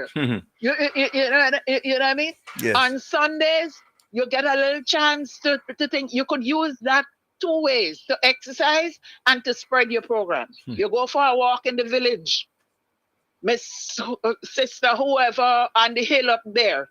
Take a little walk up there and ask her how she doing. You know? Yes. That's all you need to do, because we are a visual people. People need to see their ministers. They don't care about how much you do inside, Yes. but they want to see you. Get out there. Like the Prime Minister is doing. A few weeks ago, I saw a man by the road and I was wondering, and somebody had to tell me that the Prime Minister there, Yeah. Okay. walk in the village. I mightn't see him. He mightn't come to my place, but my neighbor might see him and call, girl, hey, look, the Prime Minister, look, Mr. Andal, look at him, Mr. Cornwall. You understand? Yes. Oh. Andy does a good job. Andy does a good job too. He's here, there, and everywhere. Well, Tevin is on the ball. You can't beat him for that. Yeah. So I need to tell NDC supporters abroad, those in New York, those at home, so you be the PRO for your party. Tell people what it's doing. Tell people the good things that are happening. Calling from New York, oh, I hear this and I hear that. What do you hear? Well, they say, oh God, a friend, man, see, we're going to be a government. Who tell you that? Well, that is what I hear. You understand? Yeah. So we have to take the opportunity to educate and to spread the good news. Caller? And next thing I want, yes? Yes. I say you didn't speak a mouthful. That's a belly full. What you just said. You should better than mouthful. Thanks. Listen. Yes. The next thing I want to say, all that Keith is doing now, the man is a bully and a coward at the same time. You hear? Yes. There's something in the pot stirring that he suspects, right? Yeah. Because you see, now the government have to get their programs. It's like building a house. You have to put down the foundation. So that's what they're doing now, putting down the foundation. Investigations going to soon start into the shrimp farm and the oil and the fowl farm. And he knows that. He knows that. So that is why he is desperately fighting to get back in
stop them. All right. Come back.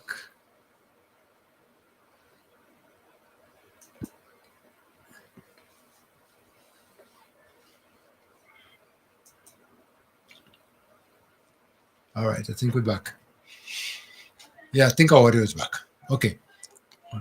Okay. 403-0101, 403-0101, and 458-1914, 458-1914. Let me take another call there before we continue. Vibes FM caller, come in. Caller? Hello, hello. Whoa. Hello, caller. Hello, are you hearing me? Yeah, he's back. Yeah, I know he's back here. Okay. Call on the phone. Hello, hello.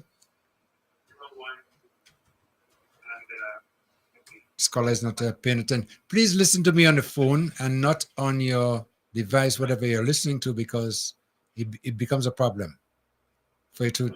Yes, okay, you're ready now. Hello, yes. Okay, we have to just take that call off the line for a while there. Okay. Again, if you want to get in touch with us, you can call us on 403-0101, 403-0101, or 458-1914. 458-1914.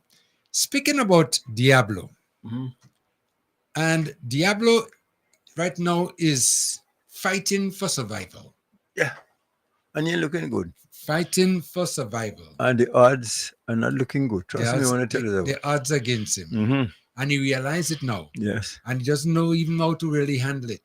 No, except for the fact that he picked up a new puppet, and when the time comes, he'll decide who he wants to turn over the party to.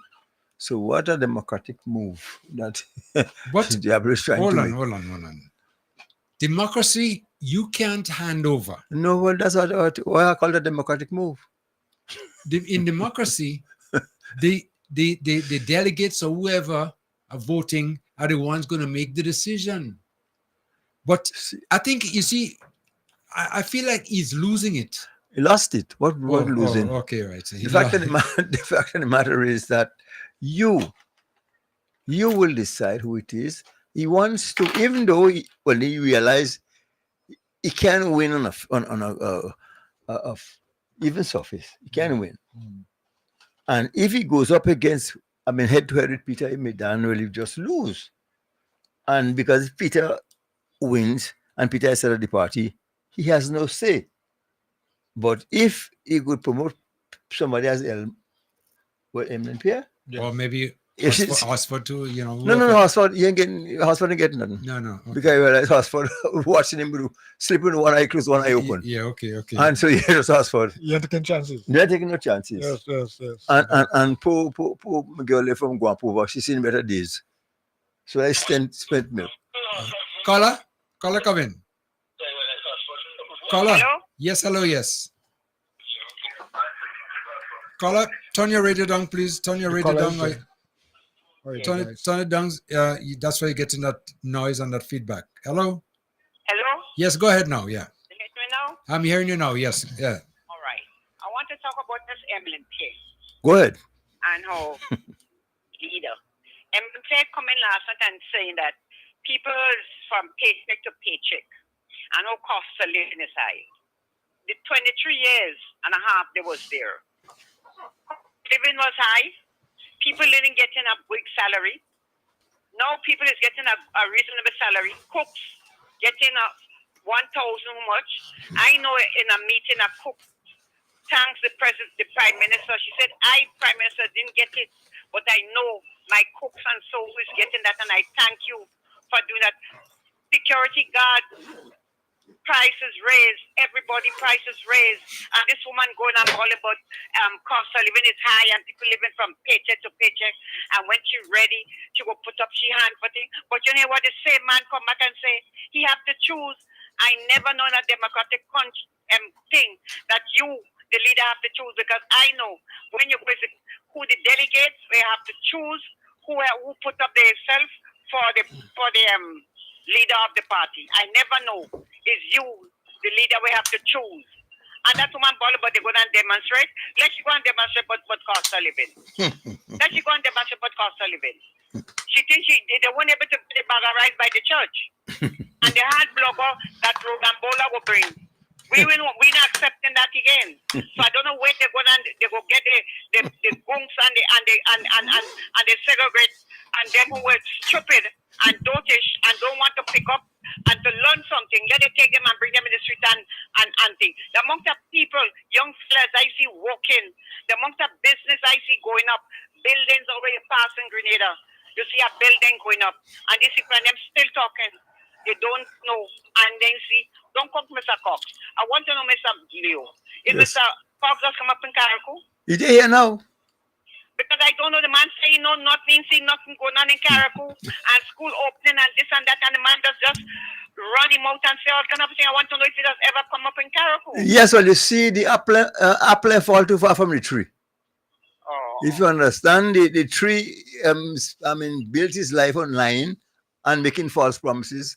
So here's Mr. Cox picking up the legacy. Same Well, among. no, they mustn't do that. And you know, when they're saying this all this thing, and this man go and having pocket meat all over, just as if his election is Next week. election is in November, like in America. Yeah. That man is sleeping, going all about pocket meat and they you see Yolan Hasford, all them kind of old kind of people coming back and and Bali come to rescue you. That's how I'm calling now say. Just say he coming to rescue Grenada to take out this children that getting a good education and who going to look 3 young fellas going in Guyana to study. That is what he coming to the rescue Grenada to take it back from these young people. And I hope the young people have sense.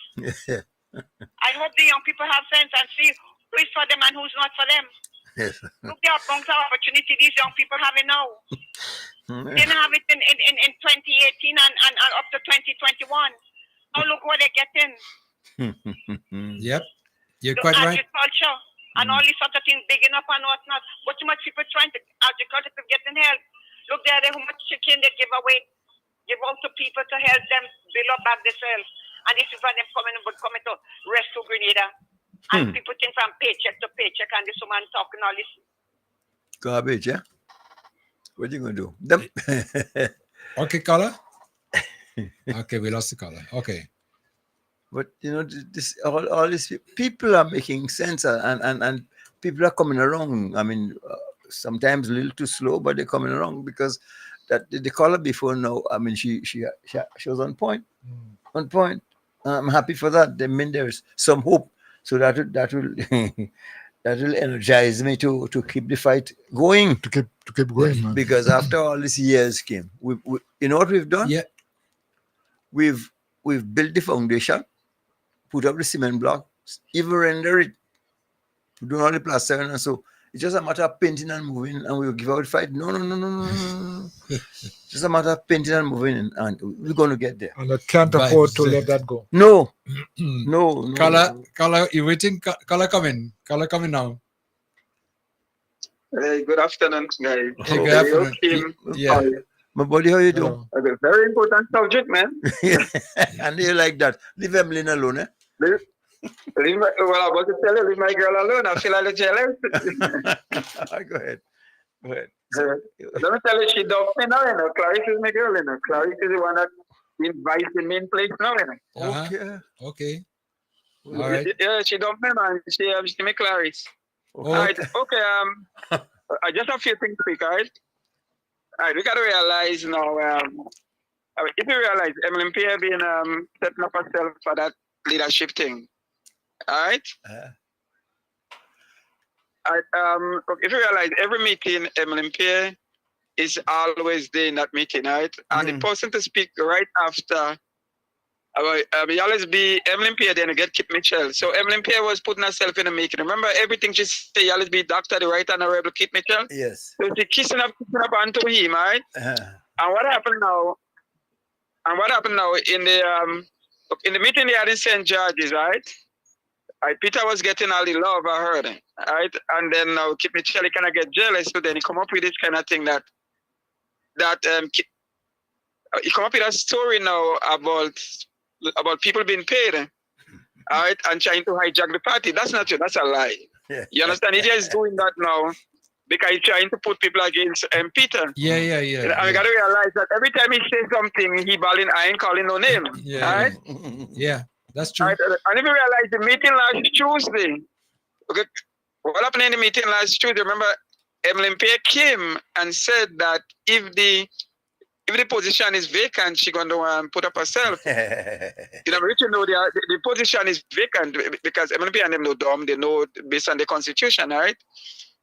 So what happening now? When she put up herself there, then after you get Kid came in. Kid came in as the next speaker. When Kid came in as the next speaker, I remember Emily Pierce said that if it's a vacant position, she put up herself. Remember, that's the same thing that Peter said. Peter said that Peter said that Kid saying not running, so he's going to put up himself. Remember, he act up, he carry, and he do whatever. All right. Right. What we have to realize now, Emily Pierre know already that Kid Mitchell pick her. Already? Yeah. You know what I mean? About in the next 3 to 4 meetings as far as a year, you go announce her. You don't want Dwight Asford because I realize Dwight Asford is not known among the delegates. And although he was senator twice, you understand? So basically what's going to be happening now, all the ranting and the venting, the whatever, Peter David still have the vote because as I heard that even the election call within a month, and Peter could still emerge. So what they're doing now, they're trying to gang up on Peter, all right? Yes. But the thing about it now, Peter's supporters start coming out and speak now, you know what I mean? And they're making themselves known, you know what I mean? So right now, it's making it very hard for them to do what they're supposed to do. You understand? Yeah. But let me tell you, they say they're having a convention in December, and I'm hearing that the convention might push back maybe to about February because they don't have the vote. Even though they go any way direction they go, they do not have the vote. You understand? Yep. So basically what Peter doing now, Peter walking underground. You know what I mean? And then he gets in love because you realize Peter is a more lovable person than Emily Pierre. You know what I mean? Peter have a link all day. You have that. What Emily Pierre have? Emily Pierre don't have nothing. You know, she don't have the links. That's the reason why they talk about demonstration and feel they go pull people. What NDC have to do? Let them demonstrate. You know what I mean? Let them demonstrate. You don't have to come to demonstrate because they don't have nothing to talk about. What are they going to talk about? Who's going to join them to demonstrate? We're going to see a bunch of old people behind them as usual. The same people are going to the meeting and fall asleep. It's the same people are going to sit with them. You understand? Yeah. You know? So what we have to do now as NDC, as I always say, we got to start going back to our town hall meeting because that's our strength, the town hall meeting. And then we have to start bringing it out to ourselves. You know what I mean? Since Kevin Jones started the other day, you know what I mean? I see Larry Barry came out and he did good. You know what I mean? I want to congratulate the young lady from Carrico. Yesterday she was really excellent. Oh, Miss you know what I mean? Isaac, Like Kevin don't need to come all day and speak, Miss Isaac. I think her name is Isaac, right? Yeah, yes, that's correct, yeah. But Kevin don't need to come all day and talk again. This woman could do all. This woman cover up all grounds. Yesterday, I was so taken by her. You understand what I'm saying? So these are the people that we need to send out. We need people from inside. We don't need the minister and them to go. Let them go about doing their work. You understand? And let the people inside, as Miss Isaac and them, come on the radio station, especially on a Wednesday. Any opportunity you get, go on Kem Jones too. Kem Jones, that's the other platform we have. Go on right along. You know what I mean? Thursday. And Thursday, Kim, if you could bring her one Thursday again, Kim, and let she say what's going on. She's really good. No, she's... You know what I mean? And these are the kind of leaders that we're supposed to be bringing up, you know? She'll be here. I know. We go down very well. We speak all the time, yeah. Yeah. But anyway, guys, Yeah, winter okay. back in New York City, man. Huh? Was that? I didn't... No, I said the coldness is back, man. Okay. Welcome. This man is freezing, man. This man is freezing. Yeah. So quick, boy. A big change. All right. October? Well, everything is changing. October, yeah. Climate change, Everything man. is changing. So Make sure... And Leo, Yes, sir. and something again, you see the lady that spoke before? She's a good person again that we need to have again. You see how she talk and she say, NDC people need to do what they're supposed to be doing. Yes. You know what I mean? And coming back on Kit Mitchell, even though Kit Mitchell say about you're going to announce some, you go announce like Joe Biden. I don't know when it on Joe Biden. You understand? To say you go be there. Remember, the party have a constitution. So let me tell you guys something. Do you know Sheldon Scott listen to all the program and he have one they call Why name again? So Antolito, they listen to your program. They have to. And after they go in the night and have a program, because I heard him. I remember the time when Kevin was there, the whole night was only Leo and Kim whole time. Yeah, well, that's You know what I mean? So I want to say good evening to Sheldon Scott and start listening to the program. Sheldon Scott, you go gain something. Anyway, you guys have a good evening. Thank you. Thank you so much. Okay. Yes. 4030101, 4030101, and the 4581914. You know, they all listen to the program, but we don't. Well, I think if you're in this, if you're in this field, and you want to know what's happening, what happening, I want to be informed. Yeah, you want to be informed, because you have to also take into consideration your opponent, not opponent in a negative way, but you know, the person who is sharing different viewpoints to you.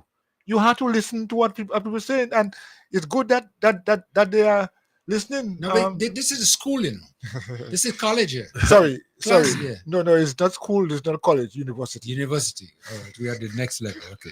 All right, but it's important, you know. And like I tell you, you know, they want to take whatever they want to take from our program and discuss it. Hey, be my guest. Vibes FM. Vibes FM. Caller, come in.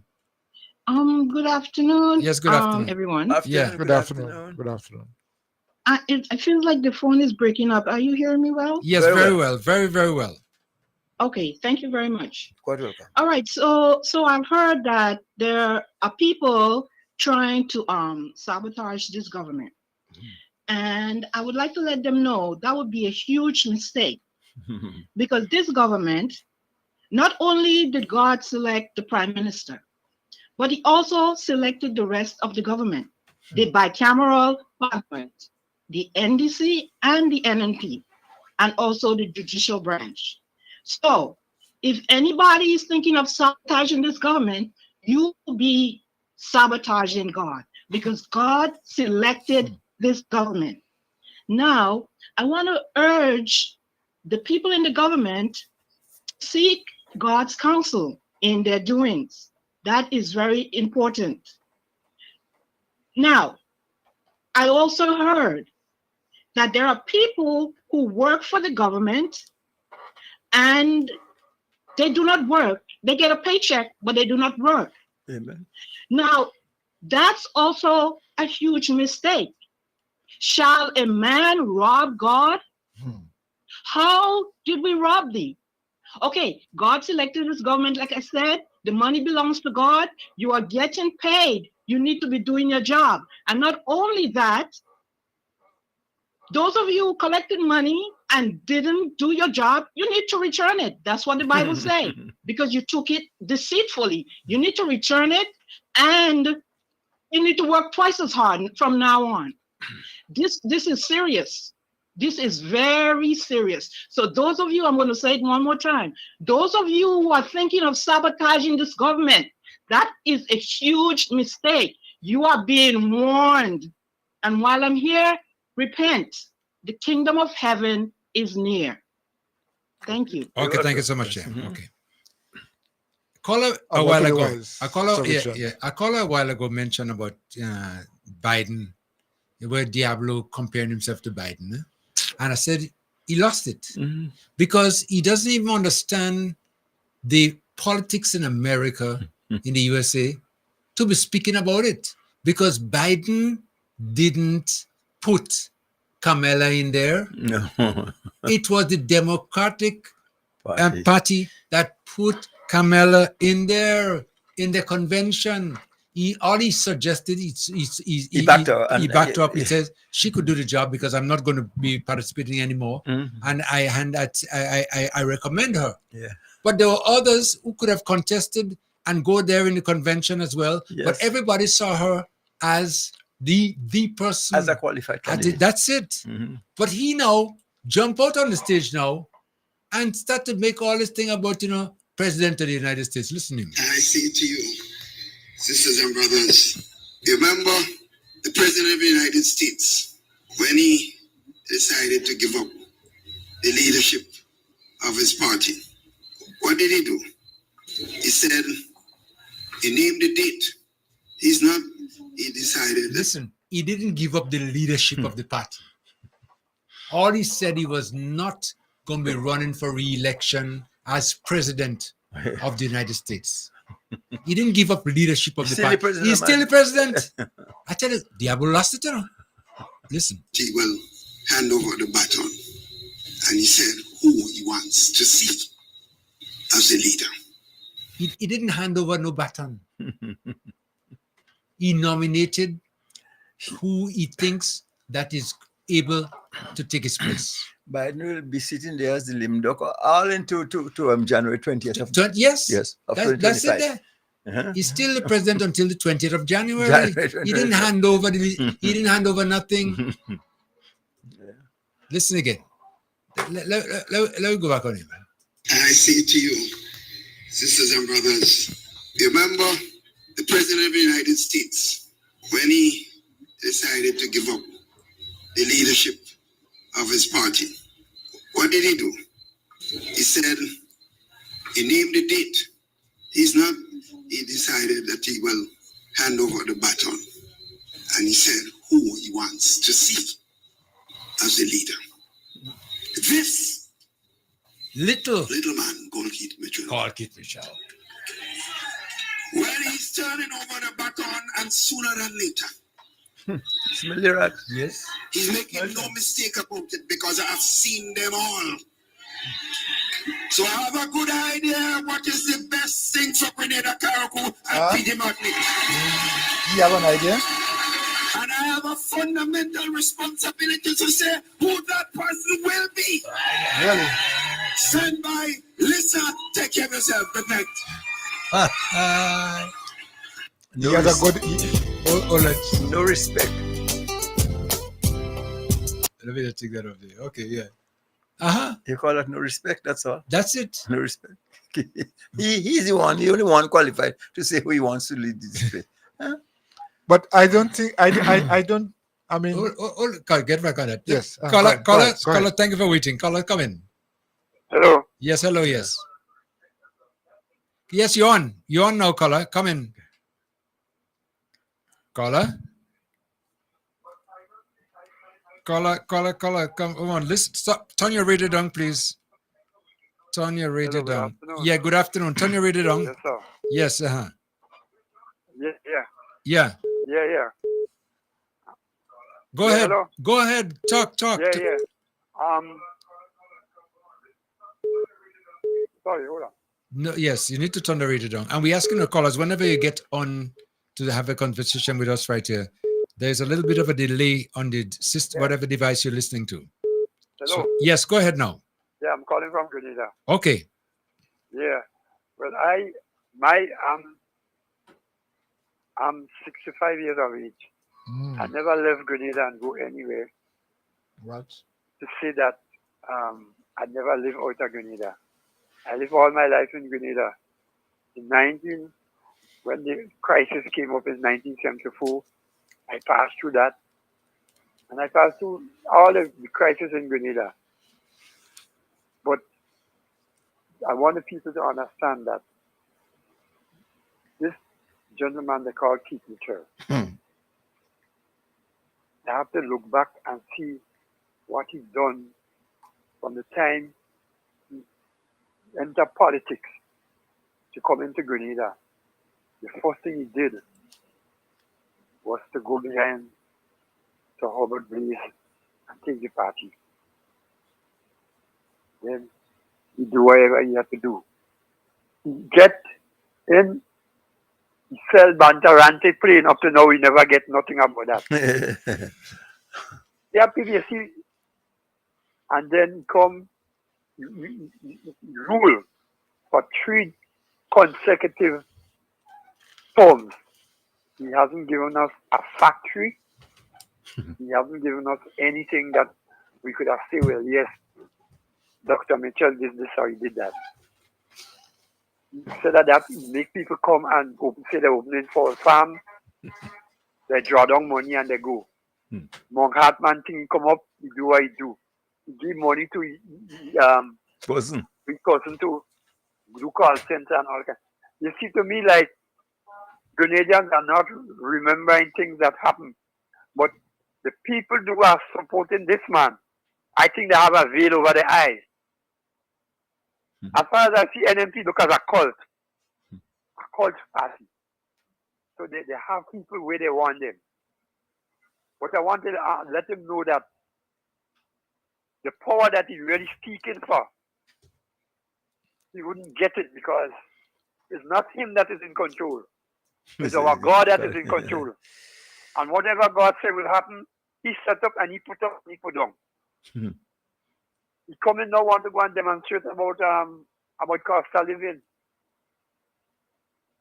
Who will Keith Mitchell to come and talk about cost of living? What did he do for the Grenadians to talk about cost of living? He's talking about they had the thing to pay the pension or the meat money they so they went.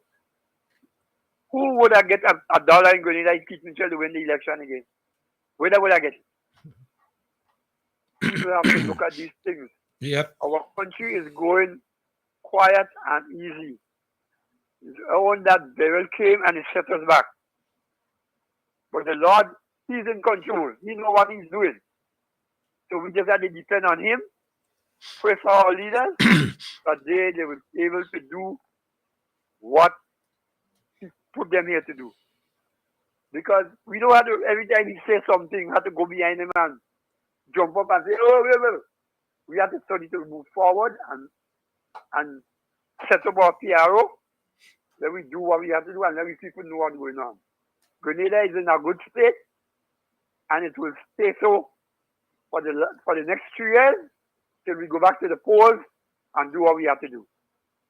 Brother Kim and all you is doing a beautiful job. I love your program and I'll continue to listen to y'all. May God continue to bless all you. And Karaku will return better than it was before. Yep. In the name of the Lord. Thank you very much. Okay. All right. You're quite welcome. Thank you so much again for your comments there. And the call is true, you know. Karaku is going to rise. Pitimatnik is going to rise better than before. There's no if about it. The support that we're getting from this government, I mean, it's unbelievable. Because like you mentioned in the beginning, the day after Beryl struck, it was right here with the we people. never got this attention before. Never did. And this is exactly what we need. And all the programs that they're putting in place is to build people, to empower people, whether it's education, whether it's in business, whatever they are doing, they are getting the support. Yep. Each and every one. Kid talk about being, people friendly or for that matter, supportive of the so-called poor and vulnerable. It's a wickedness that, that's beyond compare. You're just taking advantage of people who don't know better. That's, boy. And you notice something?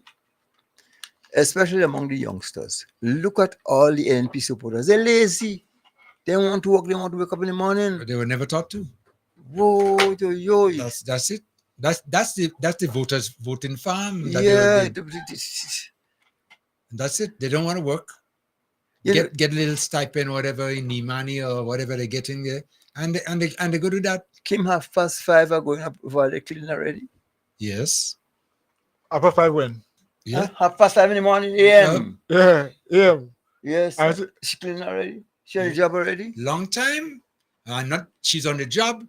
But where did she come from to be on the job? In Point, In Point, she must have left on 4 o'clock in the morning to get there for 5:30. Walking. And that is that. This is the kind of people. This is the way we grew up. And she still have the temperament. At that point in the morning, after you don't walk on, start walking, you must be upset. Vayo, my love. Yes. What do you want better than that? No, and we were when we grew up, growing up, what 6 o'clock could ever take you in bed? You crazy? Before sunrise, 5 by the time daybreak. But that is part of what has Yes, we have to go. I saw this lady this morning. I was going up. I stopped. I say, I bet you none of your children wake up yet. Tell me, wake up, we. Yeah. But that's what you see. I talk about. We are not, and the thing about it, is that we had to prepare or do all your work before you go to school. And you didn't want to go to school late. You want to go to school early. So this way now, you're making sure that you get a nice head start. Yes. To be in school in time. I never forget. Let me tell you, I never ever forgot. That we are doing exams, and listen, I was one of the brightest students. Yeah. And I want to keep that. Yes, that's it. So I want to make sure I get to school on time. But I have to get up in the morning. I have to change the animals. I have to make breakfast and everything before I leave for school. Mm-hmm. So that night, we starting exams now. I can't sleep. Went to sleep. And I woke up around, I thought I woke up about 4, 5 o'clock in the morning. Mm-hmm. But we didn't have clock. We didn't have nothing in those days, The moonlight was bright. Yeah. So I understand what position the moon was in. It was like a full moon, Mm-hmm. Big moon in the sky. So I got up now and I start preparing everything, Mm-hmm. Went in the kitchen, mix the flour for the bakes, get the wood and everything like that. Then take off for the fun banana to go and change the animals and everything like that, Boy, come back home, finish breakfast, sun can't come up. Sun you know what's going on? Yes. The sun ain't coming up. Yes. But you know what time I already wake up? I must have woke up around 2 o'clock here. But we had time. But you don't want to miss school. In other words, we brought them in. There's an incentive. There's always an incentive the to get disciplines up, in us. Thank you, Mr. Mills. But I'm a student of Carol. Could you mention the name? I can say I know where that is. We call it Fun Banana. Fun Banana. That is right where Vio live in there. You know where Humpy have its place? That hill. Bishop. 4. Remember 4? I mean, but I thought that above that is along. Yeah. No. The Fun Banana. Along is quite down by Quarry. Yeah. Side. No man. Well, where McLeod has his house is where? McLeod. McLeod. Wallace McLeod. That's up on top of the hill. No, that's Castle. Castle. So Fun Banana is going to be below Castle. In that direction. You have to go up some more. Pass. Yeah. Oh. You're going up more. Like when you're going up to Newland, we call it Newland. Yeah, Newland. Up to the hill. Okay. Fun Banana. Yeah. Fun Banana. Okay. Right, thank you. But I mean, this is where we grew up, and we had to finish up all your chores before you go to school. Otherwise, well, the amount of names you have in this one little area, Fun Banana, Pity Bean, Castle, along with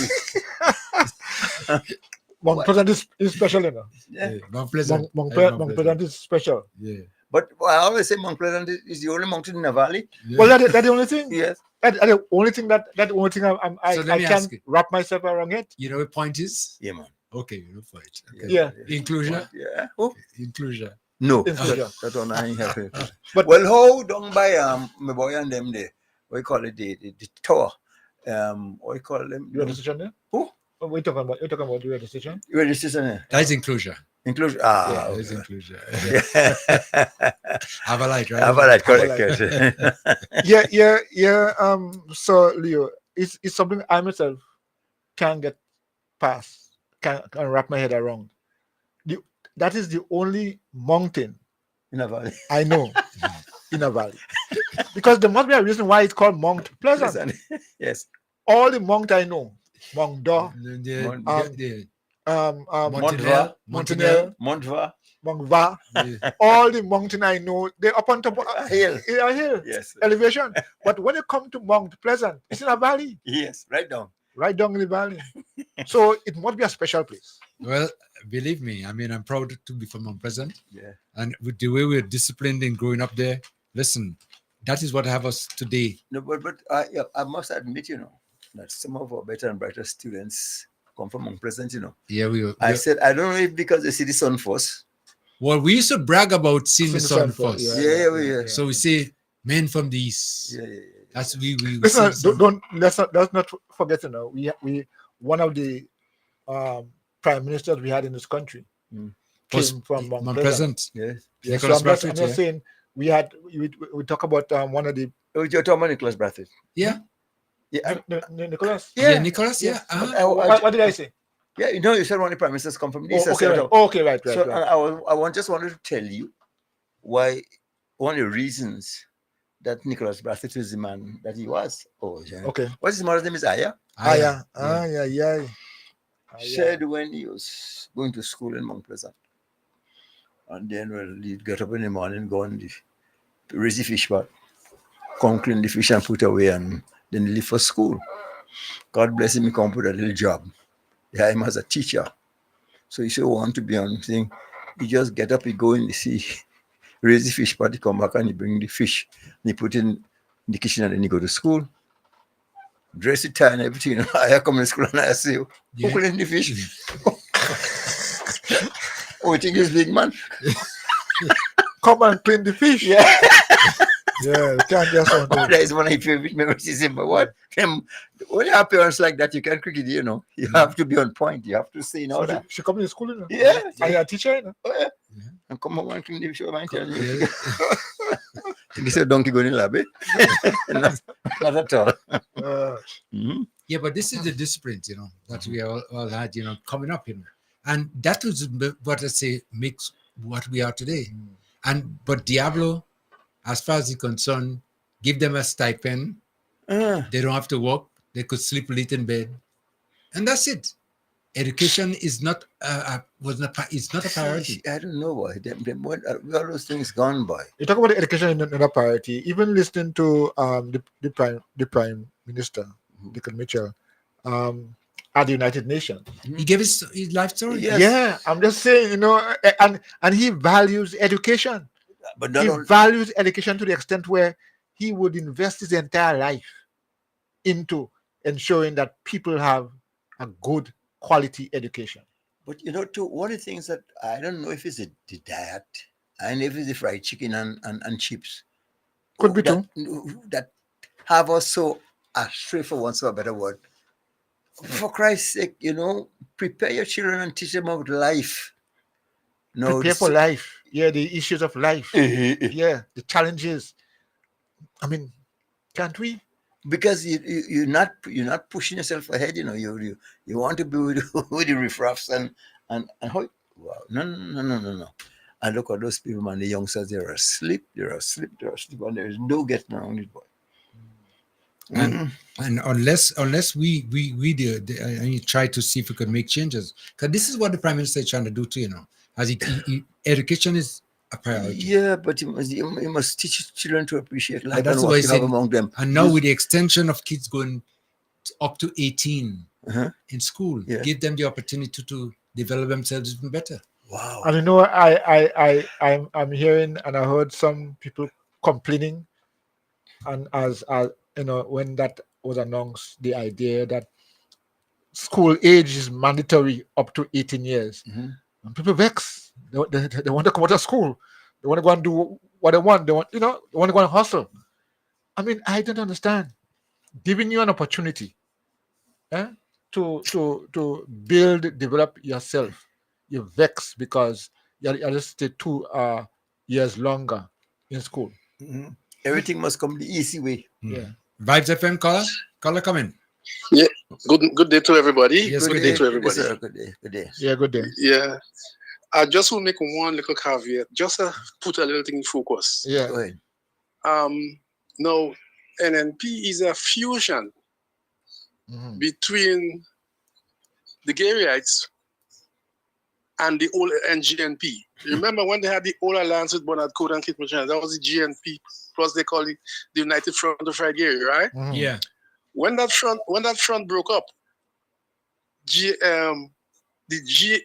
Garyites became a link with Kit Mitchell that propelled him to power. Right? Remember that St. Max seat was a Gary seat, AO4 side seat, and that was the first side seat that Kit win with NNP, right? Okay. So that NNP became a symbol of Garyites and Kit Mitchell as a young intellectual, GNP intellectual, pushing that front. The other dimension of the thing is that NDC is a link now between the intellectuals, the kind of civil servants, middle class lawyers, right? Yes.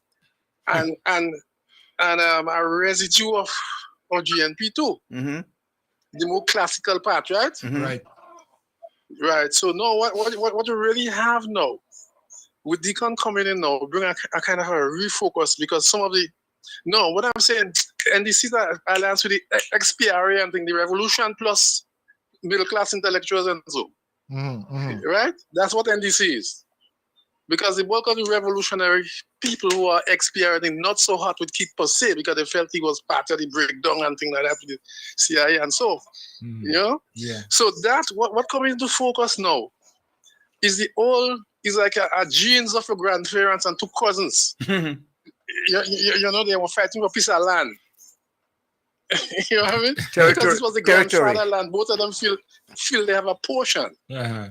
And as a result, a big hatred come because grandpa didn't put me in the wheel, and you know what I mean, that kind of thing. Territory. So I just made that point to show you what is going. The contradiction gets so sharp. Peter now with this surge of the PRA type or PRG element, because it's a surge. Peter is a surge in the party. Remember, he caused Keith Mitchell to get a lot of focus when he win Venezuela money came in the hospital with the steel frame.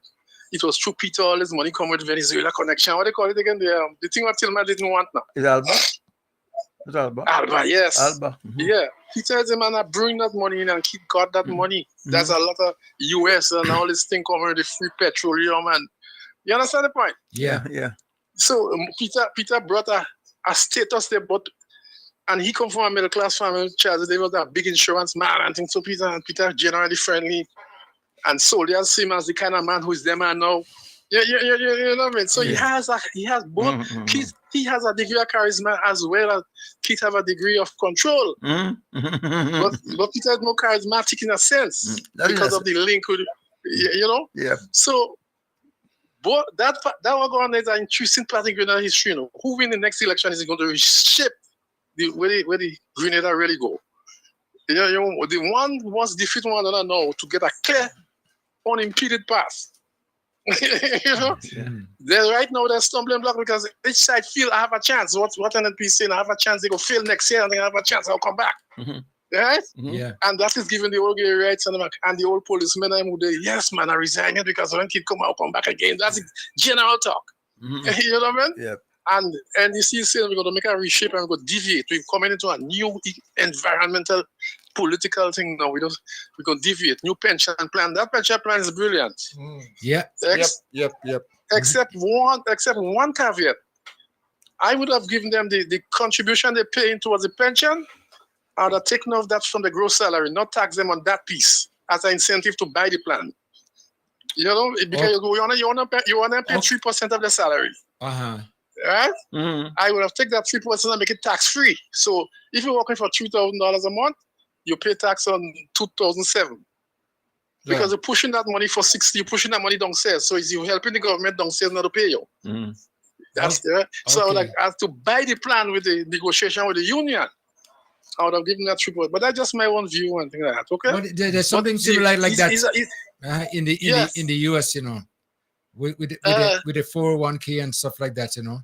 You don't have, it's tax free. So the weight come out on government. Yes. Yeah. I would recommend that as a man on the side. But what I'm telling you, the gay rights one day will revenge. They want to come back in power and be there, and they could get a man who they could call and talk to and do what they want and feel strong again and boast. Right? And the NDC have to make sure the intellectuals who does not be stable. Any little thing that those people so-called intellectual, they get vexed, they say they're independent, they want to throw off things. You understand me? Yeah. So you have to, it's not an easy situation in the country. And that battle now is real big. If they can win that battle, NNP is gone. Well, and it knows that.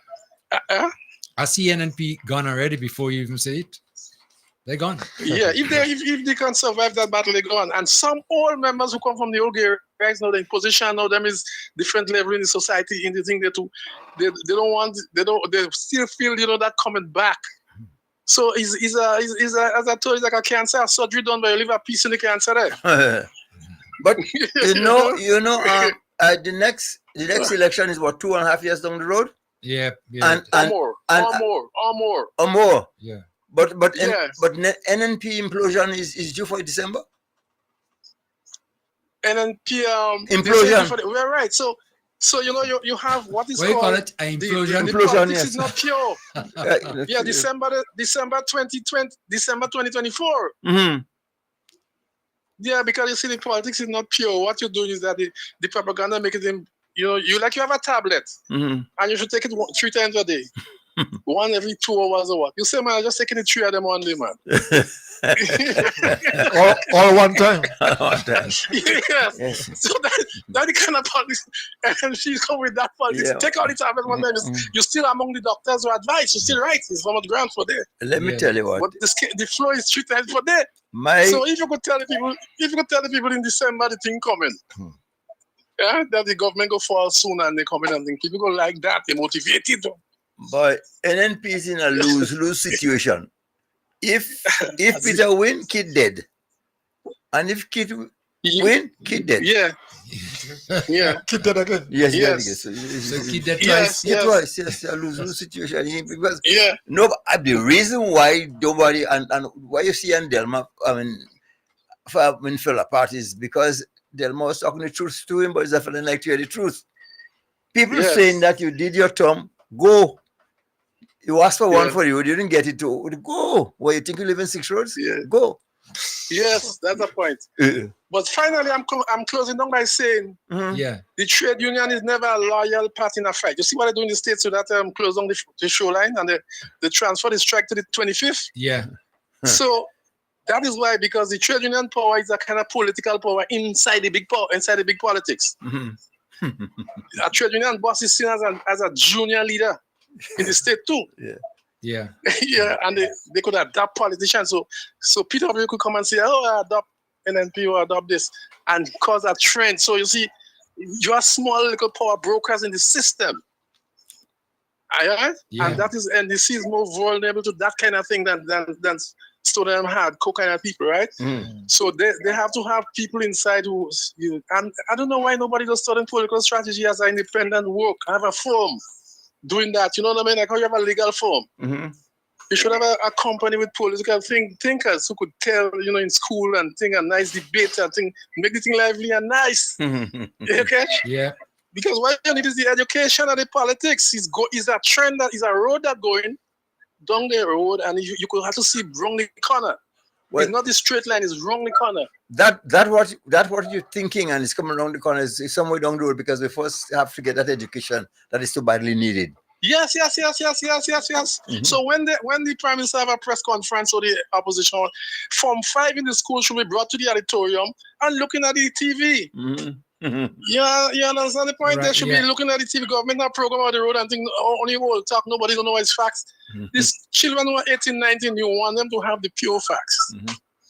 So you bring them, the headmaster say, okay, at 10 o'clock there'll be a government release, you all go be workers just now, you need to come and listen.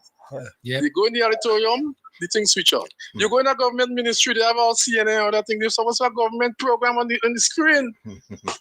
You know what I'm saying? So you need people who could, I don't talk about ministers now, but you need, that's what I was trying to tell everyone, the second line leaders. You have to come up with policies of government, and where you go, government see you, government building a road, government handing a check, government getting a scholarship. You have that in the government ministries.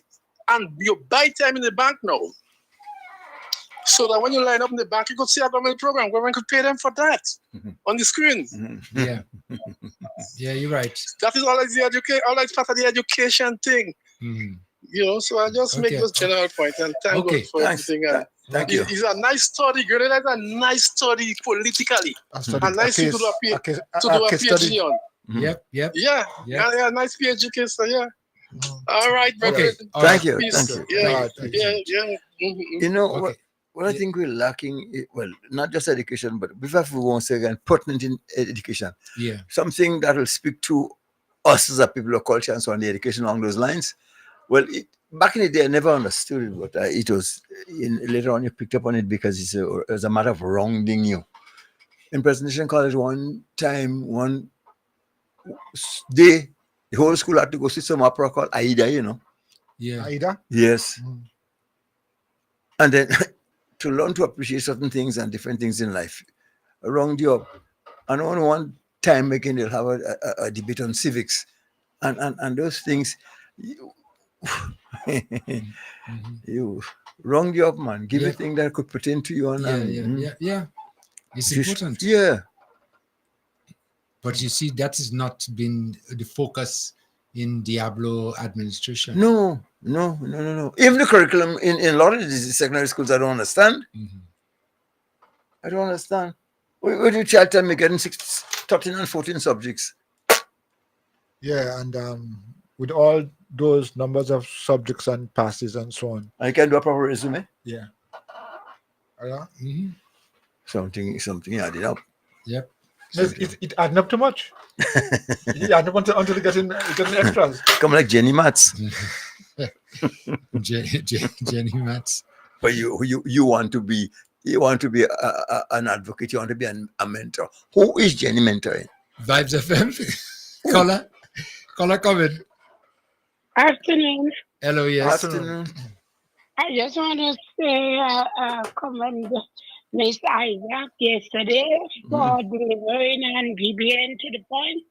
She represented the government as coming from Carriacou. I believe she did a wonderful job. She gave a good account of herself, and we are eternally grateful for that.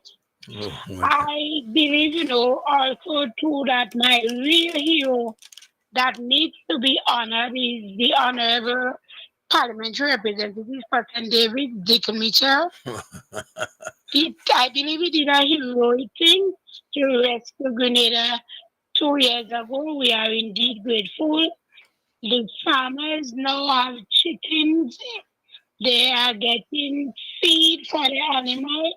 And these people that are benefiting, they need to call out and talk about the things that they are benefiting. Let it be known. Not only the negative, we must talk about the positive things that are happening. They are helping those fishermen. They are giving people assistance for businesses, and we need to talk about it. I do hope that we continue to work together for the good of this nation. Continue to help us. Thank you. Okay. For giving us the opportunity. Okay. You're welcome, my No dear. problem. You're welcome. Next caller coming. Next caller. Hello. All right. Let me try another one. Let me see. Caller. Yeah, caller. Good afternoon. You're on. Yes, Mr. Kim. Yes, go ahead. I had that caller, not the lady, the gentleman before her. Yeah. I went to the Minister of Legal Affairs. I went to her office. I mean, to tell you the truth, I was not very happy with the Minister's office. And I told her that was one of the things that they needed to do. Every government ministry, I didn't think about that. Every government ministry should have a stream of what is going on in the ministry while you're waiting in the public area. Yeah. While you're waiting in that public area, you should be seeing what government is doing. You know? Yeah. That is a way of getting into people's heads because you have all different kinds of people, you know? Yes. Coming in and waiting for services. The next thing I want to address a little bit, Miss Pierre, Miss Emmeline Pierre, right? Instead of she thinking about going and demonstrate about the cost of living or whatever it is, she better start thinking of that. What she had when the hand sanitizing, she had the contractor for the schools and so to sanitize. Yeah, yeah. She better start thinking. If she put it in a foreign bank, she better start bringing it back home. And if she is not, I want to give her this little bit of advice. Start paying it back now to avoid embarrassing herself. You know, we go deal with KCM, in due time. Yeah. Yes. But she, I don't understand. The woman doing a PhD now. You know, how you're so stupid. I mean, my father used to talk about educated fools, and I couldn't understand that. I couldn't understand what is an educated fool until now. You know? So my advice to Miss Pierre is to bring back the money wherever she has it and start paying it little piece, you know what I mean? Yeah? So she would be avoiding embarrassing herself, her husband, her children. You know, she has two lovely sons, some gentlemen.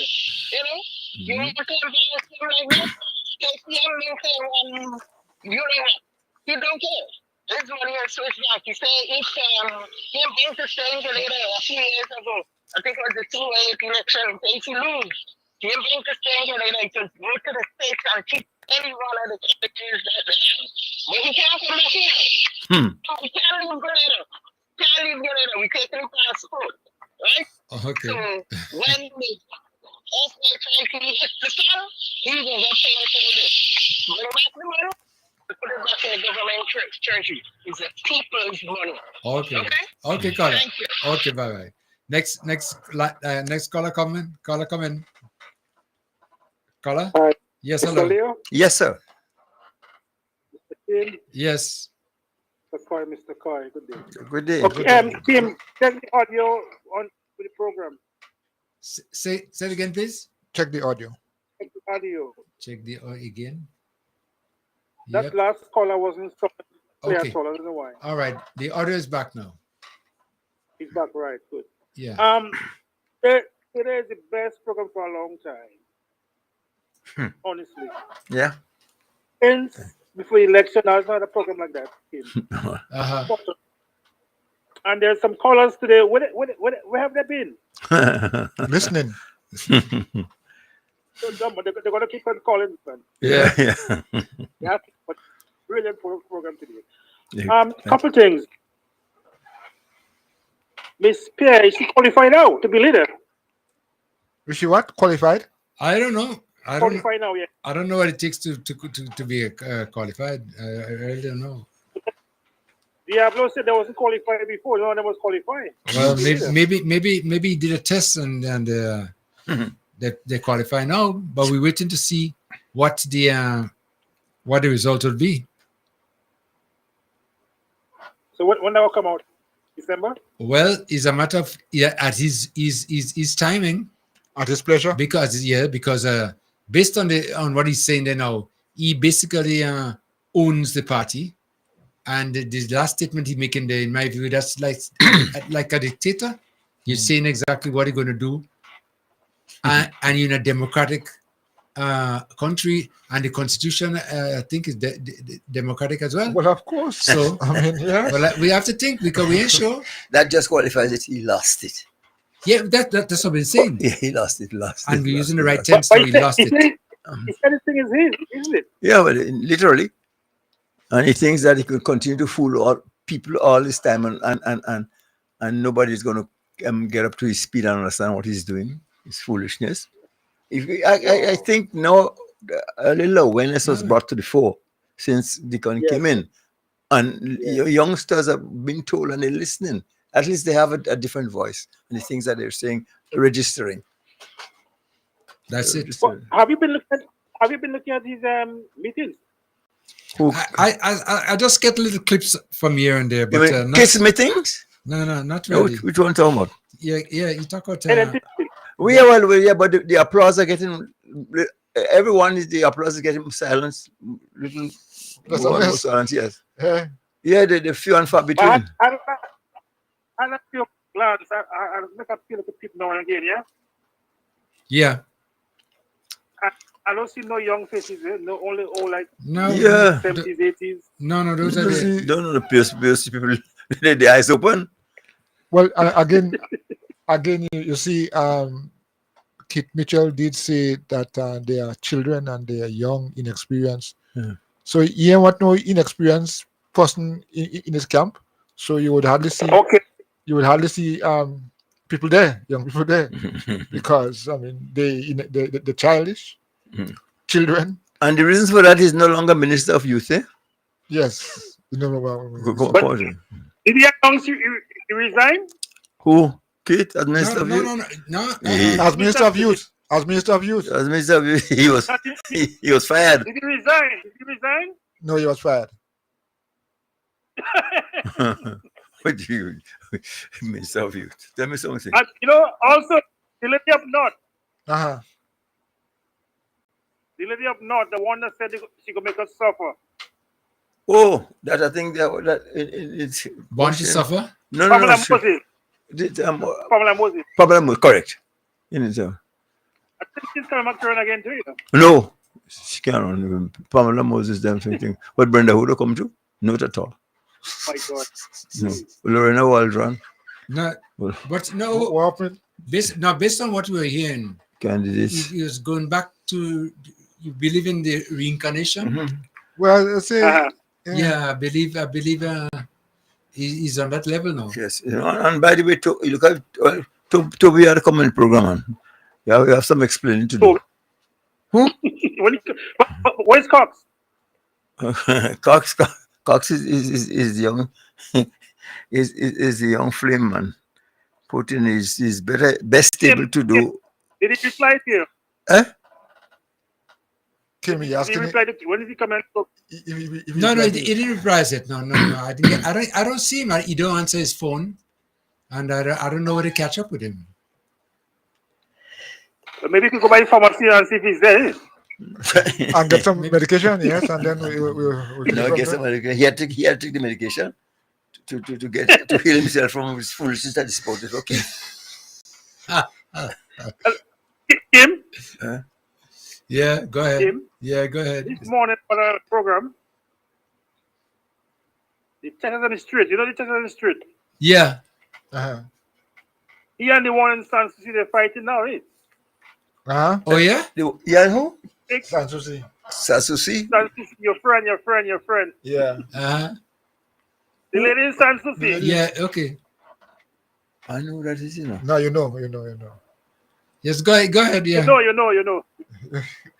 Big fight this morning. Okay. Big fight.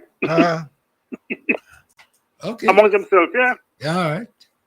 That's Diablo and the lady San Susie? No. Who?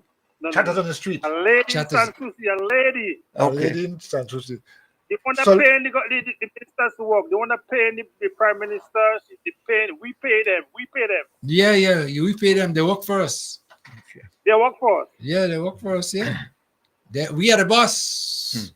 We are the boss. We pay them. That's it. The civil servants, we pay them. Yeah. We don't call them prime ministers. We call them civil servant, public servant. Civil servant. Public servant. It's public service workers. Leah, you catch the name? Not yet. No, man. So Leo, come on. We're good friend Anne-Marie, man. I didn't know she was. What about her? Well, that's the point to making. The caller is just saying that there was some kind of crash. There was some kind of bacchanal on the program, and there was some give and take. Okay. Yeah. I didn't hear. Yeah. Oh, okay. All right. Yeah. So they're fighting. They're fighting. Oh boy. Because even she said they're not singing from the same hymn sheet no more. Hymn book, all right. One in the Lacwa, one there on the A&M. Yes. Ancient and modern, one in the Lacwa. Well, they have the permitting. Let keep up. All right. Thank you. Okay. All right then. Bye-bye. Okay, take care, man. Okay, bye-bye. 403-0101. 403-0101. 458-1914. 458-1914. Gentlemen, are you guys aware that something big is going to be taking place here next week? The underwater sculpture. Okay. Yes, I'm aware. Yeah, man. Yes. Launching, yeah. Yeah, they're launching it. I think it's next Tuesday. Certainly 20th, I think, or something. Underwater sculpture would be the 15th, rather. On the 15th, they're going to have their launching, and they're going to put the sculptures on Wednesday. Right. The following Wednesday. But if you want to view them, they'll be doing the launching, I think, down in Tulby by Alexis. Yeah. Alexis car park, I think. Car park. Mm-hmm. That's where they're going to do it there. And on Wednesday, they're going to deploy them in the Sandy Island, where they're making the... It's nice. Yes. I saw some photos, and 10 students were featured. They went to the schools, and they took 6 from Carriacou and 4 from Petit Matnik, and they're going to feature them. Yes. And they have all other things there that's going to be in the sculpture park. Yes. It's amazing. I'm really, really excited to hear that we have that in Carriacou. We're going to have it in Carriacou. But no, you know, again, just about everything that is happening on the mainland is being introduced to Carriacou. Yeah. And anything that we think would benefit Carriacou has been introduced to Carriacou. Albeit it took too long to happen. Happen. Because if we're genuinely interested, and if past administrations, genuinely interested in developing us as a state, yes, whatever happened in St. George's was to happen in. Well, but you know, we always hail Carriacou as the cultural breadbasket of the nation, and not even. You think Diablo and the boys who've been around that long couldn't create a little center in Carriacou? Culturally? Yeah. A cultural center and get the proper people. And they call us the cradle of culture. Yeah. And Peter Martin too. And we have nothing there. Gentlemen, there's a call been waiting here for the longest while. I just observed it. So let me just take the call quickly. Vibes FM caller. Caller, come in. Sorry about that. Hello? Seem to be getting a bad signal there. Okay. Yes, go ahead. No, but what we're saying there is that Carriacou now is getting its fair share.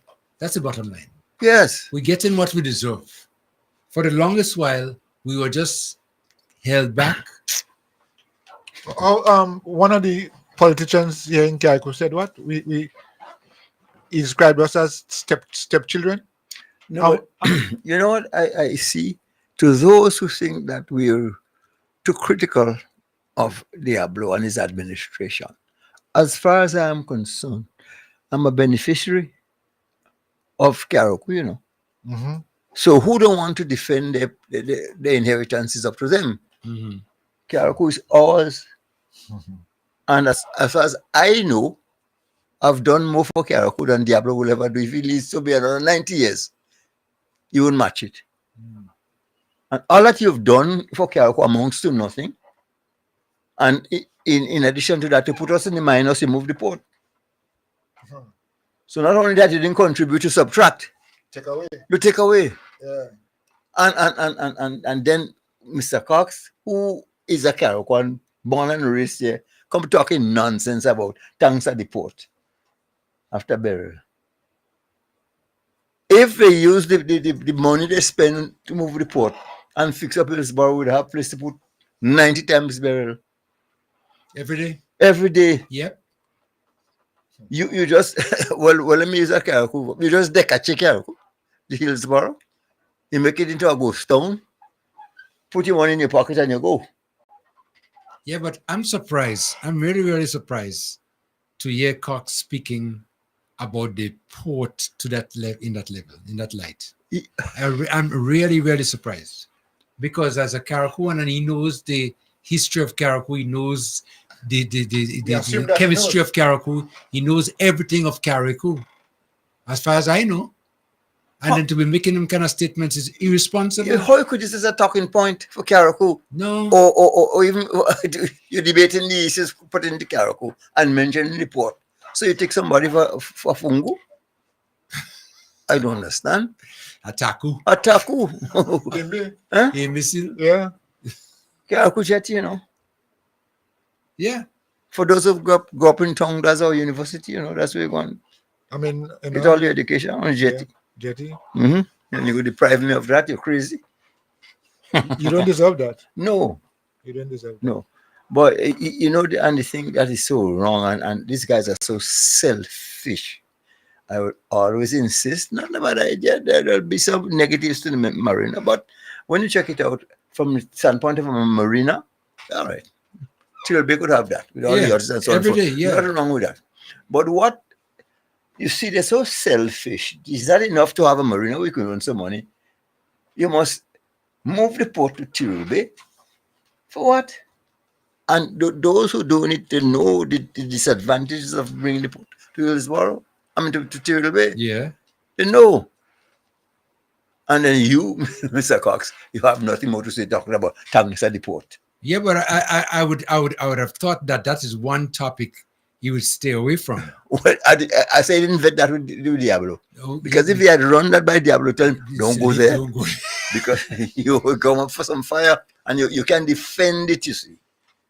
Can defend just moving the port from Hillsborough. Don't go there. You have nothing coming in your direction. It has been a crime perpetrated on Caribou people all the way from starting to finish. How much was it? 19 million? 19 million, you see. More than Caribou budget for the whole year. Yeah, 19 million. But and Diablo speaking to Cox. Yeah. Listen. No, this is what you should be listening to. Don't go there. Don't go there. That's offensive. Don't go there. Because because what you forget? After you explain, you hear him? I spoke to the people in authority and tell them they should speed up the process because the people in Carriacou are getting anxious. So in other words, expect something very soon. Also not that soon. Well, I guess as same as the cover for the tennis court that he promised in 97. I ain't so good at maths. Take 97 to know so many years. No, he 27. Well, no. Hold on, now you ain't good at math. Let Jenny do the maths for you. I hated math in school, but these people making it easy for me to do math. Now, 200 houses by $50,000 equals $10,000. That was easy like that. You don't even need a calculator for that. Let me hear you. I am counting. I say, and that is 10,000 exclamation, 10,000. Smart. 10.1. Oh, serious. But anyhow, that's to tell us that, kudos to Inspector. We're going the wrong way. We're going anywhere at all? Well, with Jenny at the helm. What do you expect? And that must be my mentor. Oh, it's just amazing, eh? But the people we have, I tell you, canvassing for this. But because it's that what you see, there's money in the NNP camp, but they don't like to use what they have. The party has money, but they can get to use government money to hire people people of substance. Yeah, right. Yeah? Right. So since they don't have the government money to hire people of substance, and they hire Jenny and the telephone man, and now Carriacou zigzag. So where we going? Or where we are going? Yeah. Some people say to Leo, but Leo, you why are you on this radio station? I said, yes, I continue the fight. I can't give up now. The house done build all I have to do is to paint and moving. And giving up and the to fight. give up and to give that up? No. We've gone too far. And we work too hard.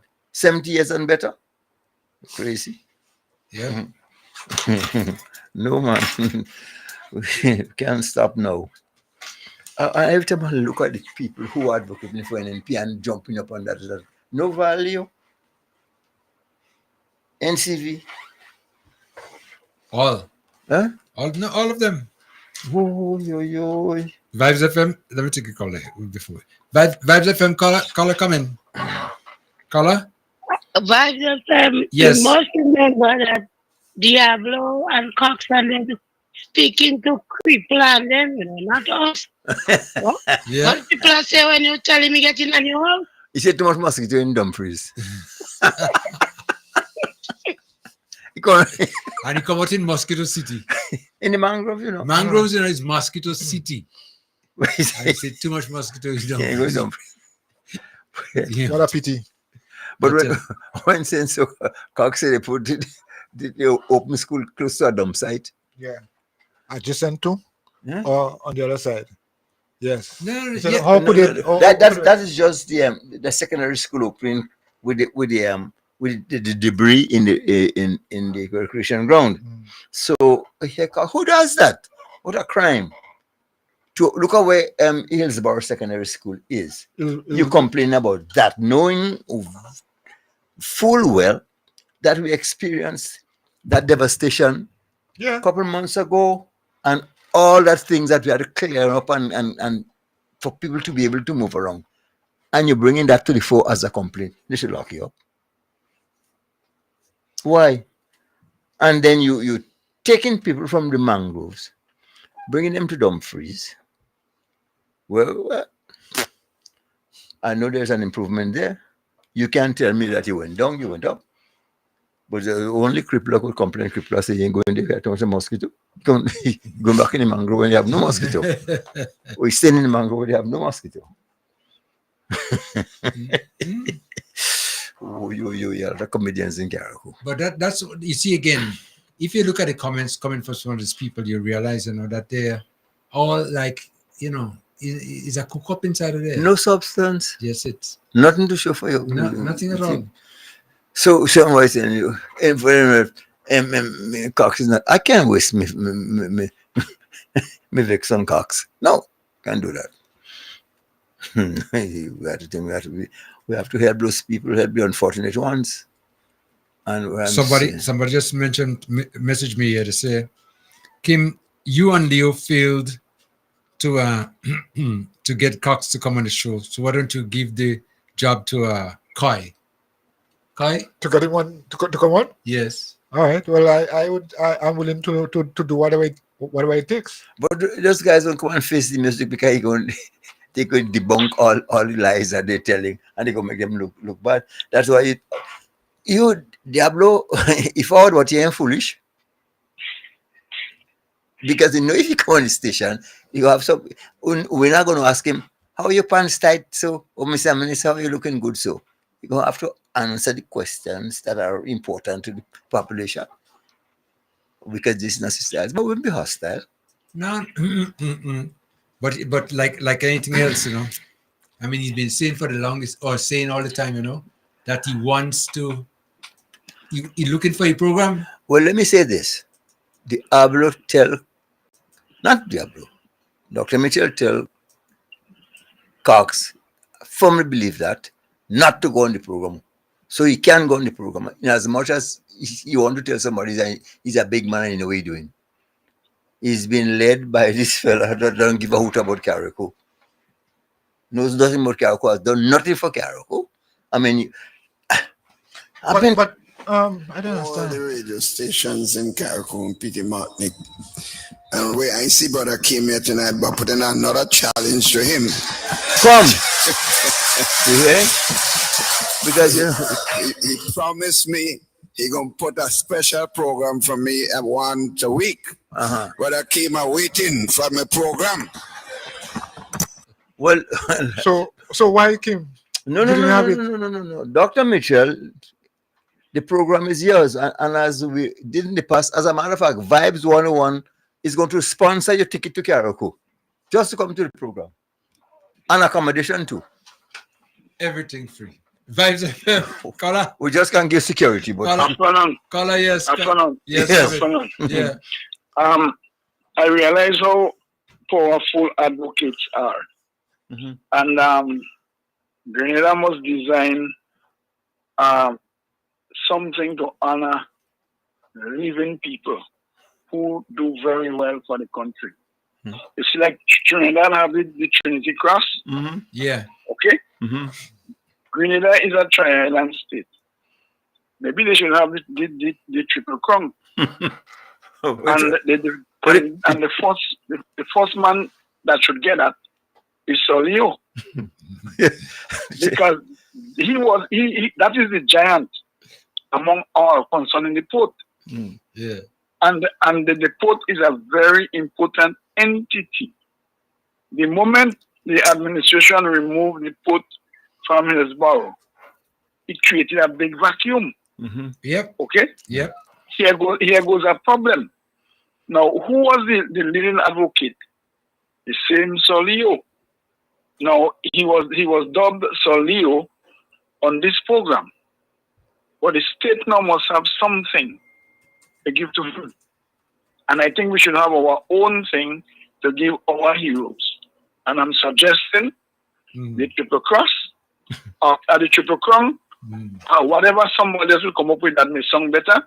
Let's have something to give to our advocates who fight for what we have in our country. You're right about that. Yeah.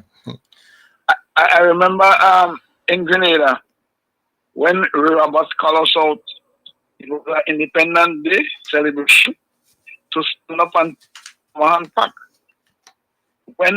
Which Sir Eric left for the people to, and the American government use the taxpayers stop it. Up come Dr. Mitchell, who wanted the lands adjacent to Command Park. And there was people who supported the NNP who says, what is it to do with Command Park? We have other places that we could build, other beaches that we could build on. You see, when you're NNP, what you think? Yeah. No, this thing belongs to the state. You don't mind it giving away foreigner. Good? Now, when the foreigner come, what are they looking to do? Close up the, Fence it. That's it, fenced out. Close it up. So when I heard Mr. Leo a while ago talk about the port, this thing came to my mind. Advocate. When we have advocates that's standing up and others can see the juice in it, they will come on board. And the things that we are about to lose will retain it. So congratulations to you, Mr. Leo. Sure. And Vibes FM, I understand that the government is funding Vibes FM. Yes. Well, so maybe we have to do an investigation into this thing to see if that is. Well, so Cambridge, with great humility, I say I thank you. I thank you a lot, because rarely any kind of a commendation come your way. Condemnation, yes, but not commendation. It doesn't happen too often. So I must say thank you.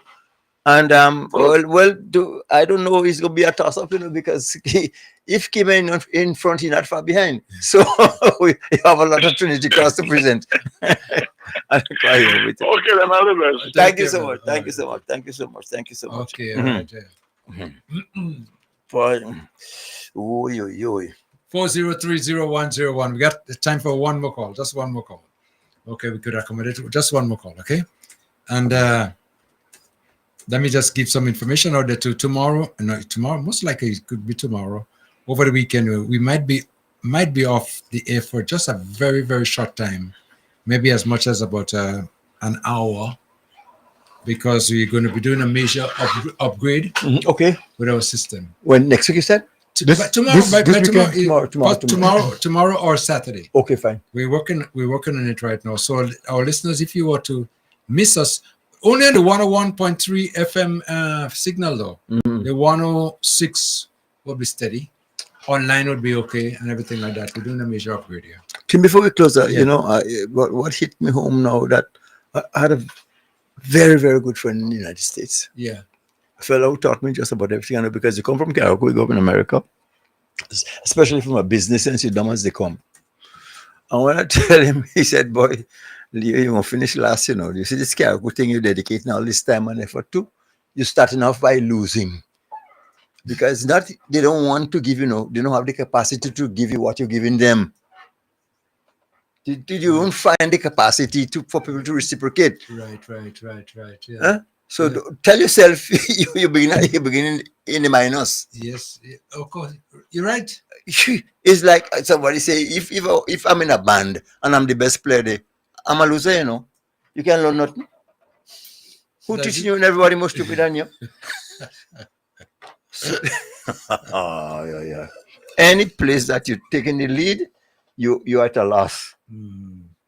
Those who benefiting from you, they can't give you back what you're putting in, Yeah, because you ahead of them. Yes. So they learning, and then on top of that, they have no respect for you. Yeah. Who teaching? Go ahead, Carriacou.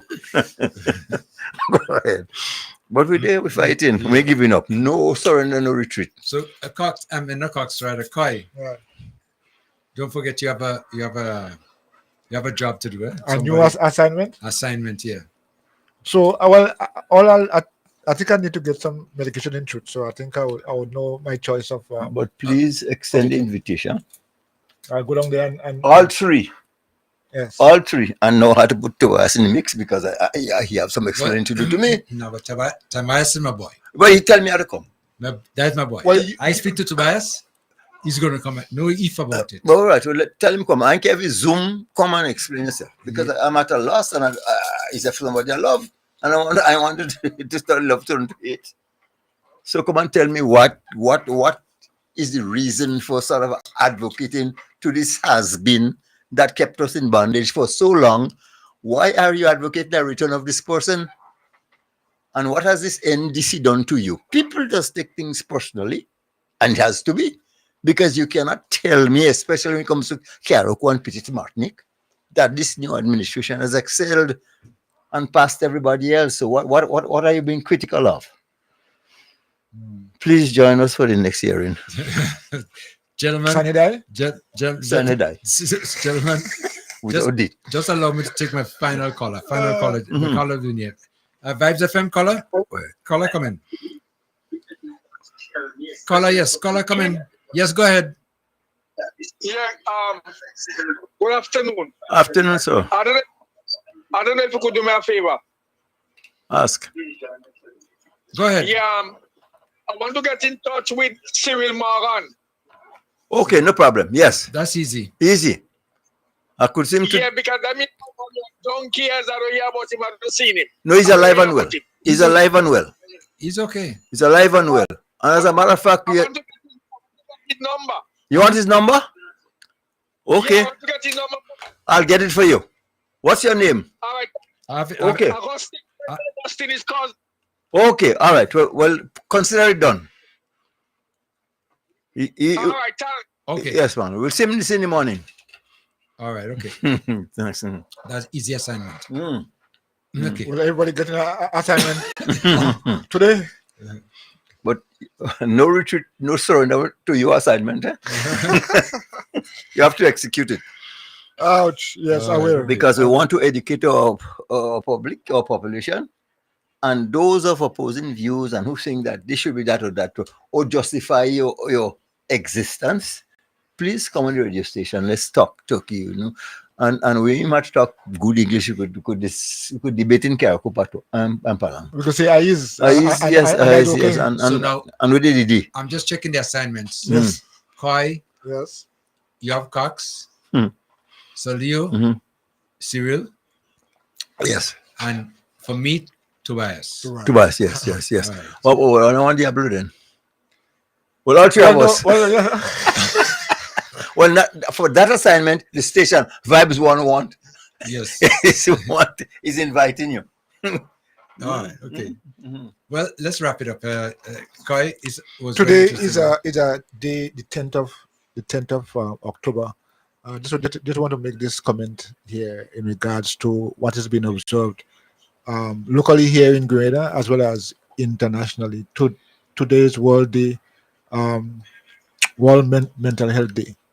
And emphasis has been placed on, supporting the wellness and trying to ensure that we cope in these times, especially the people here in Carriacou who's been traumatized and still traumatized, that we cope, that we grow emotionally and, continue to do the best we can in these circumstances. And interestingly, the theme for the observance of this World Mental Health Day is that more emphasis should be placed on our mental health, especially in the workplaces.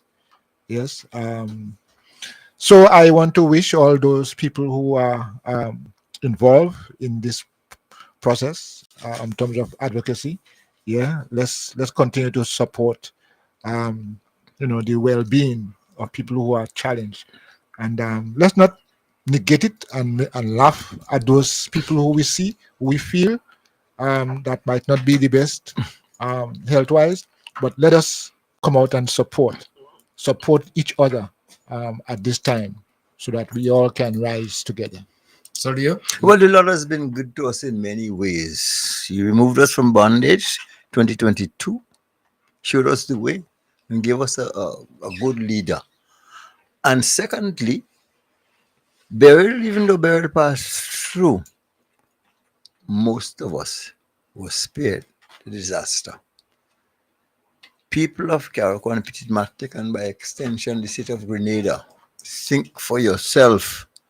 The evidence is there. It's obvious that Grenada is on a different trajectory and will be doing fine. Give the young Deacon Mitchell and his team an opportunity to prove themselves. And I'm sure there will be no regret doing so. Thank you.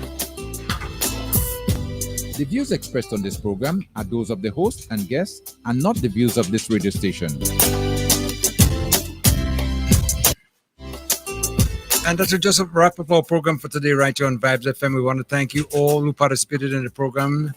And to remind you again that we do a rebroadcast of the programs on Thursdays, Fridays, and Saturdays in the evening time. Okay. So until next time, your humble servant, yours truly, Kim the King. Again, it's been a real pleasure.